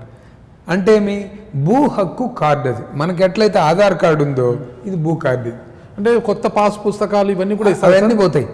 కాబట్టి ఉండి భూ హక్కు కార్డు ఇచ్చారు అనుకోండి, భూ హక్కు కార్డు ఇప్పుడు ఆధార్ పెట్టుకొని మీరు ఎన్ని సాధించడం లేదు. అవును సార్, ఎన్ని సాధించడం లేదు. ఆధార్ ఒక్కటే ఇప్పుడు అన్నిటికీ ఆధారే మూలం. బయోమెట్రిక్తో ఉంది అది. Iris, thumb, facial recognition, 3 biometrics ఉన్నాయి. High secured zone. కాబట్టి అంత హై సెక్యూరిటీ జోన్తో ఈ ల్యాండ్ టైటిలింగ్ కార్డు కూడా ఏర్పడబోతుంది అనమాట. ఇప్పుడు జగన్మోహన్ రెడ్డి గారు ఏదైతే ఏపీ ప్రభుత్వం చేపట్టిన సమగ్ర భూ సర్వే ద్వారా పాస్ పుస్తకాలన్నీ ఎగిరిపోయి ఒక కార్డు వస్తుంది, కొత్తగా కార్డు, ల్యాండ్ టైటిలింగ్ కార్డు అనేది మొత్తం సర్వే అయిన తర్వాత, ఇప్పుడు అప్పీలు అన్నీ అయిపోయినాయి, మొత్తం మ్యాజిస్ట్రేట్ కోర్టులు అన్నీ అయిపోయినాయి అనుకుంటారు 2-3 సంవత్సరాలు, అప్పుడు ఫైనల్గా వాళ్ళు ఆ కార్డు ఇస్తారు, ల్యాండ్ టైటిలింగ్ అన్నీ అవే. అంతే, ఫైనల్ అది ఏకీకృత నెంబర్ ఉంటుంది, అతని పేరు ఉంటుంది, అతని ఫోటో ఉంటుంది, దాని తర్వాత అతని ఏరియా ఎంతో ఉంటుంది, దాని తర్వాత అతి ముఖ్యమైనది ఏమంటే జియో కోఆర్డినేట్స్ ఉంటాయి, క్యూఆర్ కోడ్ ఉంటుంది, క్విక్ రెస్పాన్స్ కోడ్ అంటే రైతులకు సంబంధించి ఎటువంటి సహాయాలు రావాలన్నా కార్డు ఉంటే చాలా. క్యూఆర్ కోడ్ ఉంది అంటే తండ్రి చనిపోయినా లీగల్గా ఎవ్వరికి ఇబ్బంది లేకుండా క్యూఆర్ కోడ్ పెడుతున్నారు. ఓకే, కాబట్టి తండ్రి చనిపోయినా కూడా వాడు అవస్థలు పడకుండా, మళ్ళీ పోయి ఆఫీసుల చుట్టూ అవస్థలు పడకుండా క్యూఆర్ కోడ్ ఉంటే ఆటోమేటిక్గా ట్రాన్స్ఫర్ అవుతుంది. ఎన్నో ప్రభుత్వాలు వచ్చిపోయాయి, ఎవరు కూడా ఈ విధంగా ఆలోచన చేయలేదు. ఎందుకు జగన్మోహన్ రెడ్డి గారే ఇంత దూరదృష్టి ఈ ఆలోచన చేసి ఈ కార్యక్రమాన్ని పెట్టారంటారు? ఎందుకంటే మనకు నవరత్నాల్లో ఏ విధంగా అయితే ఒకటి ముఖ్యంగా పెట్టుకున్నారో, ఎందుకంటే ప్రతి గ్రామానికి పోయినప్పుడు ఏమొస్తుంది అంటే భూ సమస్యలే ఎక్కువ వస్తాయి.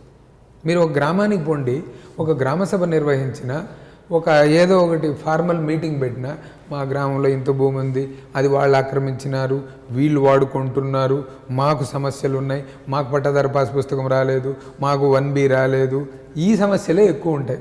ఏ గ్రామసభ నిర్వహించినా ఉద్దేశం ఏదైనా కూడా వచ్చే సమస్యలు మాత్రం ఇవే. కాబట్టి ఇవన్నిటినీ ఒక్కసారిగా ఫుల్ స్టాప్ పెట్టేయాలి. కామా కాదు, ఫుల్ స్టాప్ పెట్టాలి. ఫుల్ స్టాప్ పెట్టాలి అంటే ఇంత టెక్నాలజీని తీసుకొని వస్తేనే ఫుల్ స్టాప్ పెట్టగలము. ఎందుకంటే రాష్ట్రానికి ల్యాండ్ టైటిలింగ్ అథారిటీ ఏర్పాటు చేస్తున్నారు. ఎక్సలెంట్. అది భూ హక్కు అధికారి, ఆ అధికారి సంతకంతో కార్డు వస్తుంది, ల్యాండ్ టైటిలింగ్ కార్డు. కాబట్టి ప్రతి వ్యక్తికి, భూస్వామికి, భూ హక్కు యజమానికి ఒక కార్డు, ఒక మ్యాప్ ఉంటుంది. ఇది ఇప్పుడు ఆధార్ కార్డు మనకి ఎక్కడైతే ఆధార్ కార్డు నెంబర్ చెప్తే చాలు మొత్తం వచ్చేస్తుంది, పుట్టు పూర్వోత్తరాలు. కాబట్టి ఇప్పుడు వాళ్ళు చేసే ఎక్సర్సైజ్ కూడా ఏమి అంటే ఈ ఎక్సర్సైజే చేస్తున్నారన్నమాట. సో ఈ విధంగా అప్పీల్ అయిపోయింది, అన్నీ అయిపోయినాయి, సెక్షన్ 13 నోటిఫికేషన్ ఇచ్చేస్తారు ఫైనల్గా. సర్వే బౌండరీస్ చట్టం అది ఫైనల్ అయిపోతుంది అన్నమాట. సెక్షన్ 13 ప్రకారం నోటిఫికేషన్ ఇచ్చేస్తే సో అప్పుడు ఆ కార్డు అనేది అతనికి సప్లై చేయాలన్నమాట. కాబట్టి దీనికి ముందు రాష్ట్ర ప్రభుత్వం ఏం చేస్తారంటే బ్రహ్మాండమైన ప్రోగ్రాం పెట్టారు. దాన్ని ఏమంటాము అంటే అవేర్నెస్, అంటే రాష్ట్ర స్థాయి వర్క్షాప్ పెట్టారు, జిల్లా స్థాయి వర్క్షాప్ పెట్టారు, డివిజనల్ స్థాయి వర్క్షాప్ పెట్టారు, మండల స్థాయి వర్క్షాపులు పెట్టారు. 4 స్థాయిల్లో వర్క్షాప్ పెట్టి ఒక యాక్షన్ ప్లాన్ తయారు చేశారు. ఆ యాక్షన్ ప్లాన్లో ఏంటి, మొదట దీనికి మూలం ఏమేమి అనుకున్నారు అంటే ఆర్ఎస్ఆర్, రీసెటిల్మెంట్ రిజిస్టర్ని మనం అన్నిటికీ మూలంగా తీసుకుంటాం. రీసెటిల్మెంట్ రిజిస్టరు మనకు ప్రింటెడ్ ఆర్ఎస్ఆర్ ఉంది, మ్యానుస్క్రిప్ట్ ఆర్ఎస్ఆర్ ఉంది. మ్యానుస్క్రిప్ట్ అప్పుడు రాసింది ఉంది, ప్రింటెడ్ ఉంది. ఇవి రెండిటికి మొదట అనుసంధానం పెట్టినారు. చాలా బ్యూటిఫుల్గా ఉంది. స్టేజ్ 1 అంటాం. మొదటి దశలో ఏం చేశారు అంటే పిఓఎల్ఆర్లో మొదటి దశ మ్యానుస్క్రిప్ట్ ఆర్ఎస్ఆర్కి ప్రింటెడ్ వెబ్లాండ్ ఆర్ఎస్ఆర్కి అనుసంధానం చేశారు. కరెక్ట్గా సర్వే నెంబర్ వారీగా కరెక్ట్గా ఉందా లేదా, భూస్వభావం కరెక్ట్గా ఉందా లేదా, వర్గీకరణ కరెక్ట్గా ఉందా లేదా అనేది చేశారు. అంటే మీ మ్యానుస్క్రిప్ట్లో ఉన్నవన్నీ మనము డేటా ఎంట్రీ చేయాలన్నమాట. డేటా ఎంట్రీ చేస్తే వెబ్లాండ్ దాంట్లో ఆ యొక్క ప్రొఫార్మా 1లో మొత్తము నమోదవుతుంది ఖచ్చితంగా. అవి రెండు టాలీ అయిన తర్వాత ఏం చేశారు అంటే రెండవ దశలో వాళ్ళు చేసిన ఎక్స్పెరిమెంట్ ఏమంటే వెబ్లాండ్ ఆర్ఎస్ఆర్ ఏర్పడిపోయింది. మ్యానుస్క్రిప్ట్ ఆర్ఎస్ఆర్కి వెబ్లాండ్ ఆర్ఎస్ఆర్కి కరెక్ట్గా తేలిపోయింది అనుకుందాం. వెబ్లాండ్ ఆర్ఎస్ఆర్కి వెబ్లాండ్ అడంగల్కి అనుసంధానం కావాలి, రీకన్సిలేషన్ జరగాలి. ఆర్ఎస్ఆర్ అడంగల్ కరెక్ట్గా ఉంటేనే అప్పుడు నెక్స్ట్ స్టెప్కు వెళ్ళొచ్చు అనమాట. కాబట్టి రెండవ దశలో ఏం చేశారు, ఆర్ఎస్ఆర్కి అడంగల్కి కరెక్ట్గా ఉందా లేదా అని చేశారనమాట. ఇక్కడ 2-3 రకాలుగా మనకు వేరియేషన్స్ వస్తాయి, మార్పులు వస్తాయి, తప్పనిసరిగా వస్తాయి. ఆర్ఎస్ఆర్లో ఉన్న సర్వే నెంబర్లు అడంగల్లో రాలేదు అనుకుంది. ఆర్ఎస్ఆర్లో కొన్ని సర్వే నెంబర్లు ఉన్నాయి. ఆర్ఎస్ఆర్లో ఒక గ్రామంలో 100 సర్వే నెంబర్లు ఉన్నాయి. కానీ వెబ్లాండ్ అడంగల్లో 90 వచ్చింది. అడంగల్ 10 రాలేదు. దీనికి కారణం ఏమేమి ఊహించినారు అంటే ఒకటి, ఆర్ఎస్ఆర్లో ఉండే అన్ని సర్వే నెంబర్లు వెబ్లాండ్లో పోర్టింగ్ కాలేదు, పోర్ట్ కాలేదు. కరెక్ట్ కాకపోవచ్చు. ఎందుకు పోర్ట్ కాలేదు, అది ప్రభుత్వ భూమి ఉండొచ్చు, అన్క్లెయిమ్డ్ ఉంటుంది. ఆర్ఎస్ఆర్లో ఉంది, వెబ్లాండ్లో రాలేదు, ఎందుకంటే ఎవరు దాన్ని క్లెయిమ్ చేయలేదు. కాబట్టి అన్క్లెయిమ్డ్గా పెట్టేశారు. లేదు ఆ సర్వే నెంబర్ దాంట్లో కలిసిపోయింది అనుకో, అప్పుడు ఏం చేస్తారు, మ్యానుస్క్రిప్ట్ ఆర్ఎస్ఆర్ చూడాలి, ఎఫ్ఎంబి చూడాలి, అడంగల్ చూసి నిర్ణయించి ఏదైతే విస్తీర్ణము లేదో సర్వే నెంబర్ దాన్ని యాడ్ చేయాలి. ఇప్పుడు వెబ్లాండ్ ఆర్ఎస్ఆర్లో దాన్ని యాడ్ చేయాలన్నమాట. ఒకవేళ డేటా ఎంట్రీ తప్పైంది అనుకోండి, దాన్ని రెక్టిఫై చేయాలి. సో ఇట్లా చేయొచ్చు. రెండవ రకమైన మార్పు ఏమి వస్తుంది అంటే వెబ్లాండ్ అడంగల్లో ఉంది, ఆర్ఎస్ఆర్లో లేదు. ఆర్ఎస్ఆర్లో 100 ఉన్నాయి, వెబ్లాండ్ అడంగల్లో 110 వచ్చింది సర్వే నెంబర్ ఒక గ్రామానికి. ఈ 10 ఎక్కడివి అని చూస్తే ఈ 10 ఎక్కడివి అని అంటే మైనర్ సర్క్యూట్ అంటాం, ఎంసీ ల్యాండ్ అని. అది డివైడ్ అయినప్పుడు కొన్ని సర్వే నెంబర్లు వెబ్లాండ్లోకి వస్తుంది. రెండోది ఏమి, అన్సర్వేడ్ ఉంటుంది, సర్వే కాలేదు, ఆ సర్వే నెంబర్లు వచ్చి ఉంటుంది. మూడోది ఏంటి, భూసేకరణ జరిగి ఉంటుంది, ల్యాండ్ అక్విజిషన్ జరిగినప్పుడు కొన్ని సర్వే నెంబర్లు అడంగల్లో వచ్చినాయి, ఆర్ఎస్ఆర్లో రాలేదు. కాబట్టి దీనికి ఏం చేశారు, 7, 8A రిజిస్టర్లు రెండింటిని తీసుకొని దాంట్లో నమోదు చేసి దాని ద్వారా ఆర్ఎస్ఆర్కు తీసుకొని పోయినారనమాట. రెండవది. ఇంకా మూడవది ఏంటి, మూడవ రకమైన మార్పు ఏమొస్తుంది, ఆర్ఎస్ఆర్లో ఉండే విస్తీర్ణము కంటే వెబ్లాండ్లో ఉండే ఒక సర్వే నెంబర్ విస్తీర్ణం ఎక్కువగా ఉంది. ఫర్ ఎగ్జాంపుల్ 20 అనే సర్వే నెంబర్లో వెబ్లాండ్లో 1 ఎకరా ఉంది. అదే 20 అనే సర్వే నెంబర్కి ఆర్ఎస్ఆర్లో 90 సెంట్లే ఉంది. ఈ 10 సెంట్లు ఎక్కడి నుంచి వచ్చాయి, ఏ ఎక్స్టెంట్ ఎక్కడి నుంచి వచ్చినాయి అని ఆలోచిస్తే దానికి ముఖ్య కారణం రిపిటీషన్. 2 సార్లు నమోదు చేసి ఉంటారు. లేదు, ఉన్న షేర్ హోల్డర్స్ భాగస్వామిదారులు ఎవరైతే ఉన్నారో పట్టాదారులతో పాటు వాళ్ళందరికీ సర్దాలు కదా, సర్దాలి అంటే 10 సెంట్లు కలిపేసి ఉంటారు పక్కన వాళ్ళు. ఎందుకంటే వాడు సర్దడు, వాడు ఒప్పుకోడు కదా. 4 ఉన్నారు భాగస్వాములు, 4 కలిపితేనే వాళ్ళందరూ సంతకం పెడతారు. అప్పుడేం చేసినారు, తెలుసో తెలియకుండా 10 సెంట్లు కలిపేశారు. సో ఇట్లా వచ్చిన దాన్ని మనము సర్వే చేసి రీసర్వేలో ఖచ్చితంగా తేల్చి అందరి సంతకాలతో ఆమోదయోగ్యంగా ఈ మార్పులన్నింటినీ తయారు చేసి టీము విలేజ్ టీం తయారు చేసి ఎంఆర్ఓకి పంపిస్తే తహసీల్దారు 20% తనిఖీ చేయాలి. ఆ గ్రామాన్ని 20% తనిఖీ చేసి ఆయన రిమార్కులు ఆర్డీఓకి పంపిస్తారు. అప్రూవల్ చేయాలా రిజెక్ట్ చేయాలని. ఆర్డీఓ 5% ఏదైతే మ్యాచ్ అయిందో కరెక్ట్గా మ్యాచ్ అయినవి 5%, అన్మ్యాచింగ్ మ్యాచ్ కానివి 10% తనిఖీ చేయాలి ఆర్డీఓ. చేసి జాయింట్ కలెక్టర్కి పంపిస్తే జాయింట్ కలెక్టర్ 5% మళ్ళీ తనిఖీ చేసి అది కరెక్ట్గా ఉందా లేదా అని మార్పుల్ని నమోదు చేసి ఫైనల్గా డిసైడ్ చేస్తారన్నమాట. ఇది మొత్తము 2వ దశలో వస్తుంది. 3వ దశలో ఏం చేయబోతారు అంటే భూమి స్వభావము, భూమి వర్గీకరణ ఖచ్చితంగా చేయాలి. భూమి స్వభావము అంటే నేచర్ అనేది ఏంటి? ప్రభుత్వ భూమే పట్టా భూమి. ప్రభుత్వ భూమి ఎప్పుడు పట్టా భూమి అవుతుంది? ఏదైనా ఆక్షన్ పెట్టి అమ్మేశారు అనుకోండి, అది పట్టా భూమి అవుతుంది తప్పనిసరిగా. పట్టా భూమి ఎప్పుడు ప్రభుత్వ భూమి అవుతుంది? భూసేకరణకు తీసుకున్నప్పుడు ప్రభుత్వం వస్తుంది. కాబట్టి అది మనం ముందు మార్చాలి. జరుగుతూ ఉన్నాయి కానీ భూ రికార్డులో మారలేదు, అప్డేషన్ కాలేదు. అదే స్వచ్ఛీకరణ అంటాం. భూ స్వభావం అప్డేట్ చేయాలి. వర్గీకరణ ఏంటి? క్లాసిఫికేషను డ్రై ల్యాండా వెట్ ల్యాండ్. చాలా మటుకు డ్రై ల్యాండ్ ఉంది. ఇప్పుడు ఇరిగేషన్ ఫెసిలిటీస్ వచ్చినాయి, ప్రాజెక్టులు వచ్చినాయి. ఆంధ్రప్రదేశ్ రాష్ట్రంలో కూడా ఈ ఇరిగేషన్ సోర్సెస్ కోసం ఎక్కువ చేస్తున్నారు ప్రాజెక్టులు పెట్టి. అప్పుడేమవుతుంది? ఆ డ్రై ల్యాండ్కి ఇరిగేషన్ సౌకర్యం వచ్చినప్పుడు వెట్ ల్యాండ్గా మారుతుంది. కాబట్టి వర్గీకరణ కూడా మారాలి. ఇది 3వ దశలో చెప్పి. 4వ దశలో ఏం చేస్తున్నారు? ప్రతి వ్యక్తిది పట్టాదారుడిది ఆధార్తో మొబైల్ నెంబర్తో అనుసంధానం కావాలి. చూడండి బ్యూటీ, చూడండి. వ్యక్తి ఇవన్నీ సమగ్ర భూ సర్వేలో చేస్తున్నారు. 100% జరిగి తీరుతుంది. అప్పుడేమవుతుంది? చేస్తున్నారు సార్ ఇప్పుడు. కాబట్టి 4వ దశలో ఏమవుతుంది?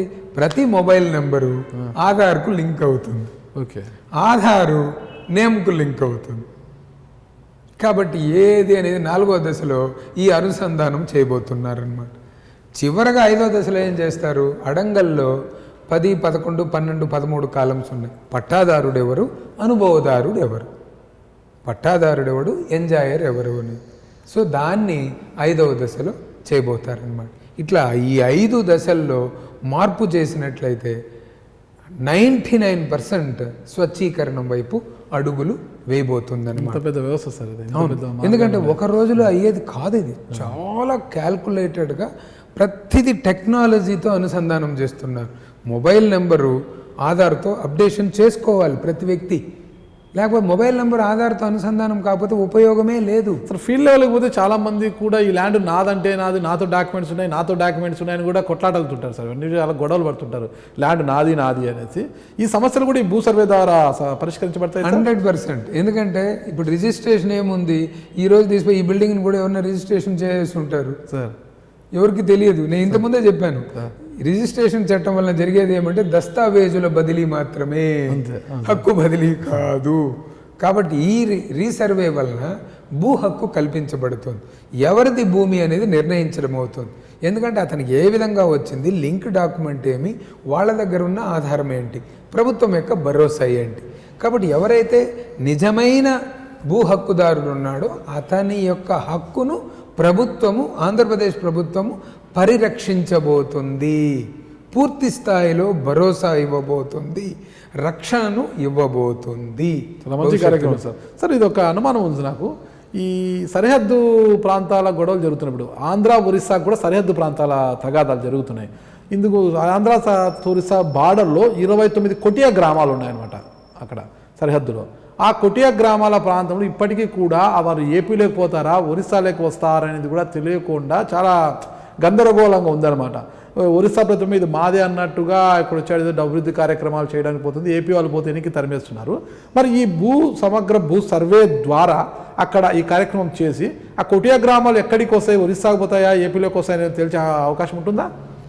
ఇక్కడ ఎవరైతే ఎంఓయూ పెట్టుకున్నారో అది survey of India, not survey of Andhra Pradesh. So సమస్యకు పరిష్కారం వచ్చింది అని అనుకుంటున్నాను. అంతే. కాబట్టి సర్వే ఆఫ్ ఇండియాకి హక్కులు ఏముంటాయి అంటే అధికారాలు అన్ని రాష్ట్రాల మీద అధికారాలు ఉంటాయి. ఓకే.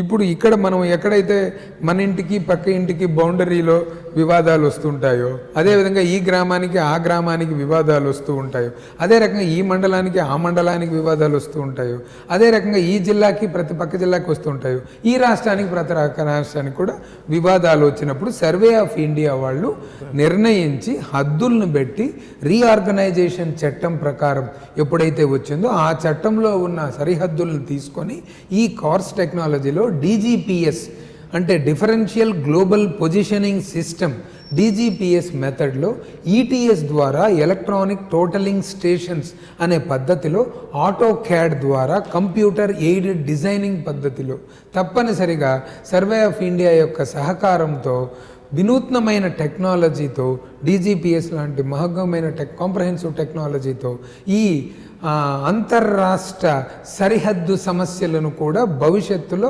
100% చేయవచ్చు.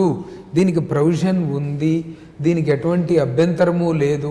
మనం ఏ విధంగా అయితే ఒక రాష్ట్రంలో ఈ విధంగా అన్ని ప్రాంతాలు చేస్తున్నాము, సర్వే ఆఫ్ ఇండియా వాళ్ళకి ఇది అనుకుంటే తప్పనిసరిగా అంతర్రాష్ట్ర సమస్యలను కూడా సరిహద్దు సమస్యలను కూడా వాళ్ళు పరిష్కరించి ఈ గ్రామాలు ఆంధ్రప్రదేశ్కి చెందుతుందా ఒరిస్సాకు చెందుతుందా, అదేవిధంగా ఇప్పుడు ఆంధ్రప్రదేశ్కి కర్ణాటక కూడా సమస్యలు ఉన్నాయి అనంతపూర్ బార్డర్లో, సో దాన్ని పరిష్కరించవచ్చు. ఆంధ్రప్రదేశ్ తమిళనాడుకు కూడా ఉంటాయి, క్వైట్ న్యాచురల్. కాబట్టి స్ట్రగుల్ ఫర్ ఎగ్జిస్టెన్స్ అనేది ఎప్పుడూ 100% ఉంటుంది. అంటే జీవజాతుల సంఘర్షణ అంటాం.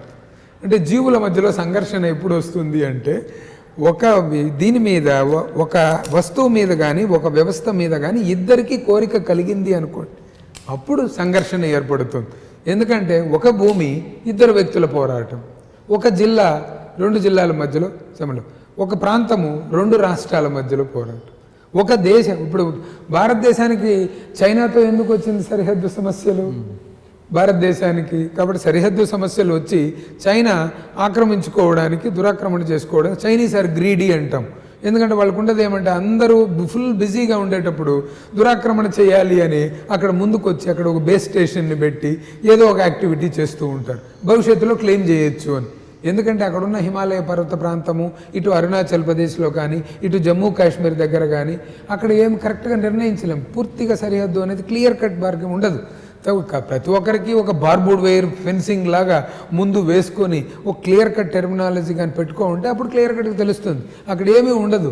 కాబట్టి మెక్మోహన్ లైన్ అని, రాడ్క్లిఫ్ లైన్ అని, భారత్ పాకిస్తాన్ మధ్య రాడ్క్లిఫ్ అని, భారత్ చైనా మధ్యలో మెక్మోహన్ లైన్ అని ఎప్పుడో నిర్ణయించారు. కాబట్టి ఇట్లా సరిహద్దు సమస్యలకు కూడా పరిష్కారం అనేది తప్పనిసరిగా ఉంది.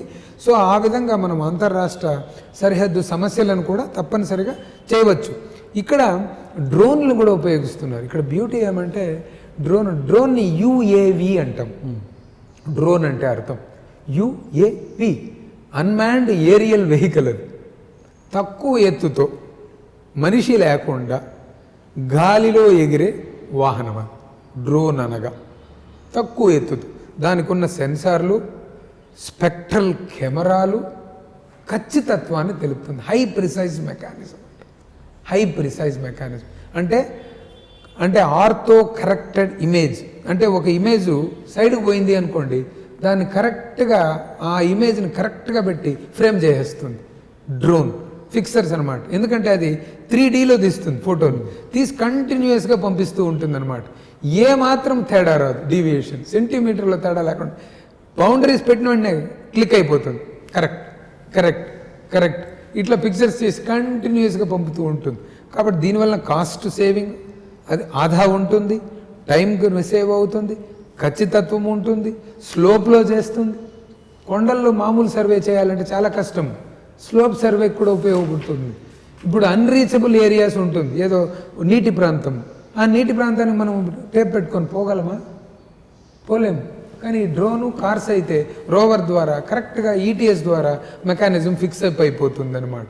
కాబట్టి అన్రీచబుల్ ఏరియాకు కూడా ఇది వెళ్ళగలదు. తర్వాత కొన్ని గుట్టలు ఉంటాయి, స్టాక్ పైలింగ్ని కూడా తీసేస్తుంది. ఎంత క్వాంటిటీ అక్కడ ఉంది ఒకవేళ మైనింగ్ ఉంది అనుకోండి, ఎంత మైనింగ్ ఉంది అనేది కూడా స్టాక్ పైలింగ్ కూడా తెలిసిపోతుంది. అర్బన్ ప్లానింగ్ కూడా ఇది చాలా చాలా ఉపయోగమైన సర్వే మెథడ్ అనమాట. సార్ ఇప్పుడు తీసుకుంటే రెవెన్యూలో మనకు రాష్ట్ర వ్యాప్తంగా తీసుకుంటే కొన్ని లక్షల ఎకరాల భూమి 22A కింద పడి ఉందన్నమాట. ఇదంతా కూడా ఈ భూ సర్వే ద్వారా, సమగ్ర భూ సర్వే ద్వారా పరిష్కారం అవుతుందంట సార్? 100%. ఎందుకంటే రిజిస్ట్రేషన్ చట్టము 22A అంటాం. 22A అనేది చాలా వాడుకలో ఉంది రిజిస్ట్రేషన్ చట్టంలో, అదొక సెక్షన్. దాంట్లో ఏమని చెబుతుంది అంటే 22A అనేది నిషేధిత ఆస్తుల జాబితా. ఓకే, నిషేధిత ఆస్తుల జాబితా. అసలు ఎందుకు 22A పడుతుందంటారు చెప్తున్నారు. నిషేధితము అంటే అది నిషేధించబడినది, అంటే ఆ రిజిస్ట్రేషన్ చెయ్యరు వాటికి అని. సో ఇక్కడ 5 రకాలు ఉంటుంది నిషేధిత జాబితాలు. ఒకటి అసైన్డ్ ల్యాండ్స్. ఏమేమి ఉన్నాయి అసైన్డ్ ల్యాండ్స్ అంటే, నేను ప్రభుత్వము మీకు ఇచ్చాము అనుకోండి. అసైన్డ్ చట్టం ఏం చెప్తుంది? మీరు ఇంకొకరికి అమ్ముకోకూడదు, ఓకే, మీరే అనుభవించాలి, మీ తరతరాలు అనుభవించాలి, అంతవరకే చెప్తుంది. కాబట్టి అసైన్డ్ ఆస్తులను నిషేధించడం అయినది. మీరు అమ్ముకోవచ్చు కదా, మీరు అసైన్మెంట్ తీసుకుంటారు ఈరోజు, రేపు అమ్మేస్తారు, ఎల్లుండి అమ్మేస్తారు, మళ్ళీ అసైన్మెంట్కి అప్లై చేసుకుంటారు. అసైన్మెంట్ ఎందుకు ఇస్తుంది? BSO 15 ప్రకారం ఒక వ్యక్తి తన జీవిత మనుగడను సాగించాలి భుక్తి కోసం. కాబట్టి నువ్వు అలా కాకుండా భుక్తి కోసం భూమి, అంతేగాని మీరు అమ్ముకొని పెళ్లి కోసము, విద్య కోసము అమ్ముకొని, లేదు వేరే కోసము అమ్ముకొని చేస్తే ఉపయోగమైంది. ఎక్కడి నుంచి ఇస్తారు అసైన్మెంటు? అందు గురించి 22A అంటాం దాన్ని. 22(1)A అంటాం దాన్ని. 22లో 1A. 1B అంటే ప్రభుత్వ ఆస్తులు. సెక్రటేరియట్ ఉంది, కమిషనర్ ఆఫీస్ ఉంది, కలెక్టర్ ఆఫీస్ ఉంది, భూమి ప్రభుత్వ భూమి, బంజరు భూమి ఉంది, ఉమ్మడి ఆస్తుల జాబితా ఉంది. సో ఇట్లా కామన్ ప్రాపర్టీ ప్రభుత్వము ఏదైతే ఆధీనంలో ఉంటుందో, సెంట్రల్ గవర్నమెంట్ కానీ స్టేట్ గవర్నమెంట్ కానీ, వాళ్ళ ఆస్తులన్నింటినీ 1B అంటారు. అది కూడా నిషేధమే కదా, అది ఎవరైనా అమ్మేయచ్చు. కాబట్టి అది ఎవరు అమ్ముకోకుండా 22లో పెట్టారనమాట. ఒకసారి పెట్టిన తర్వాత దాన్ని తీయాలి అంటే మళ్ళీ కొన్ని ప్రభుత్వానికి ఉంటుంది, కొన్ని కమిషనర్ ఎండోమెంట్కి ఉంటుంది, కొన్ని కమిషనర్ వక్ఫ్కి ఉంటుంది, కొన్ని కలెక్టర్కి ఉంటుంది. ఇట్లా 4 రకాలుగా చేస్తారు. నెక్స్ట్ 1C అంటే దేవాదాయ భూమి, వక్ఫ్ భూమి. 1C అంటే దేవాదాయ భూములు ఎవరైనా అమ్ముకోవచ్చు, అమ్ముకోలేరు. దేవాదాయ భూమి దేవుడు, దానికి మాన్యం అంటారు, దేవుడు పట్టాదారుడు. వక్ఫ్ భూమికి దర్గా పట్టాదారుడు, అంతేగాని వ్యక్తి కాదు. వ్యక్తులు అమ్ముకోకుండా 1Cలో పెట్టేశారు. దేవాదాయ భూములు, వక్ఫ్ భూముల్ని 1Cలో పెట్టారు. 1D భూములు. 1D అంటే సర్ప్లస్ అన్నమాట.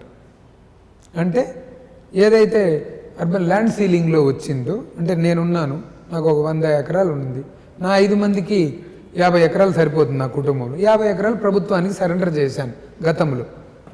ఆ భూమిని సర్ప్లస్ ల్యాండ్ అంటాం అన్నమాట. ఆ సర్ప్లస్ ల్యాండ్ని వ్యక్తులకు ఇవ్వచ్చు ప్రభుత్వం.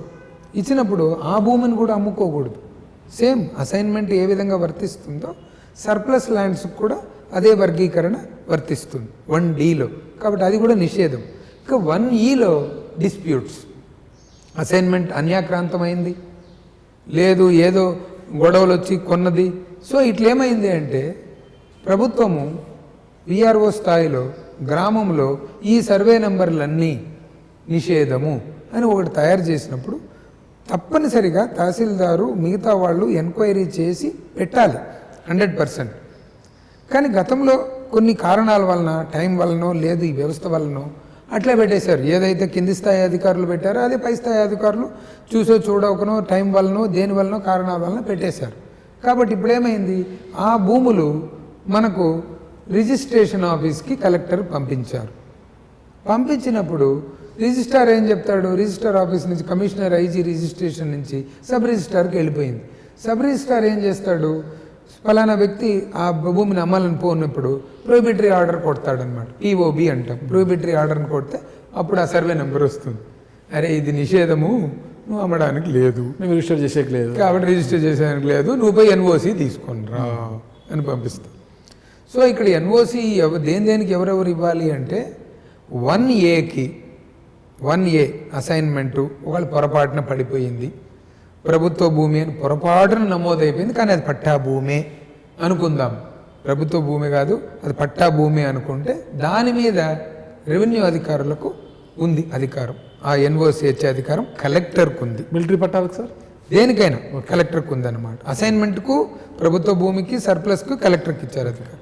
1Cలో మాత్రం దేవాదాయ కమిషనరే ఇవ్వాలి. ఓకే. కలెక్టర్ కూడా ఎంక్వైరీ చేయగలడే కానీ కలెక్టర్కి ఇచ్చే అధికారం లేదు. దేవస్థానం భూమి, సింహాచలం భూమి ఉంది, అది పట్టా భూమి అనుకోండి, సింహాచలం భూమి లిస్టులో పడిపోయింది ఓకే. వాళ్ళు తయారు చేసినప్పుడు. కాబట్టి దాన్ని రిమూవ్ చేయాలి అంటే కలెక్టర్కి కూడా అధికారం లేదు.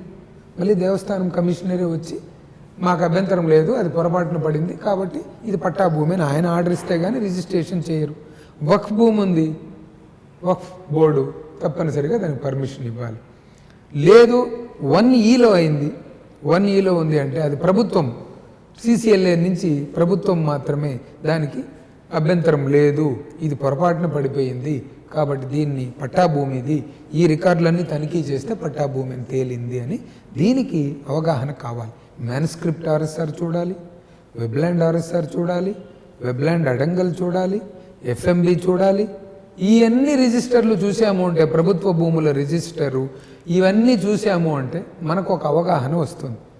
ఆ అవగాహనను బట్టి పొరపాటుగా ఈ సర్వే నెంబర్ నిషేధిత జాబితాలో 22 కింద పడిపోయింది, ఇది పొరపాటు, ఇది ఎర్రర్, ఇది తప్పు జరిగింది కాబట్టి ఇన్అడ్వర్టెంట్గా పడిపోయింది కాబట్టి ఎన్ఓసి ఇస్తున్నాము, రిజిస్ట్రేషన్ చేసుకోవడంలో మాకు ఎలాంటి అభ్యంతరం లేదు అని కొన్ని భూములకు కలెక్టర్, కొన్ని భూములకు కమిషనర్ దేవాదాయము, కొన్ని భూములకు వక్ఫ్ అధికారి, కొన్ని భూములకు ప్రభుత్వము ఎన్ఓసి జారీ చేసే అధికారం ఉన్నది.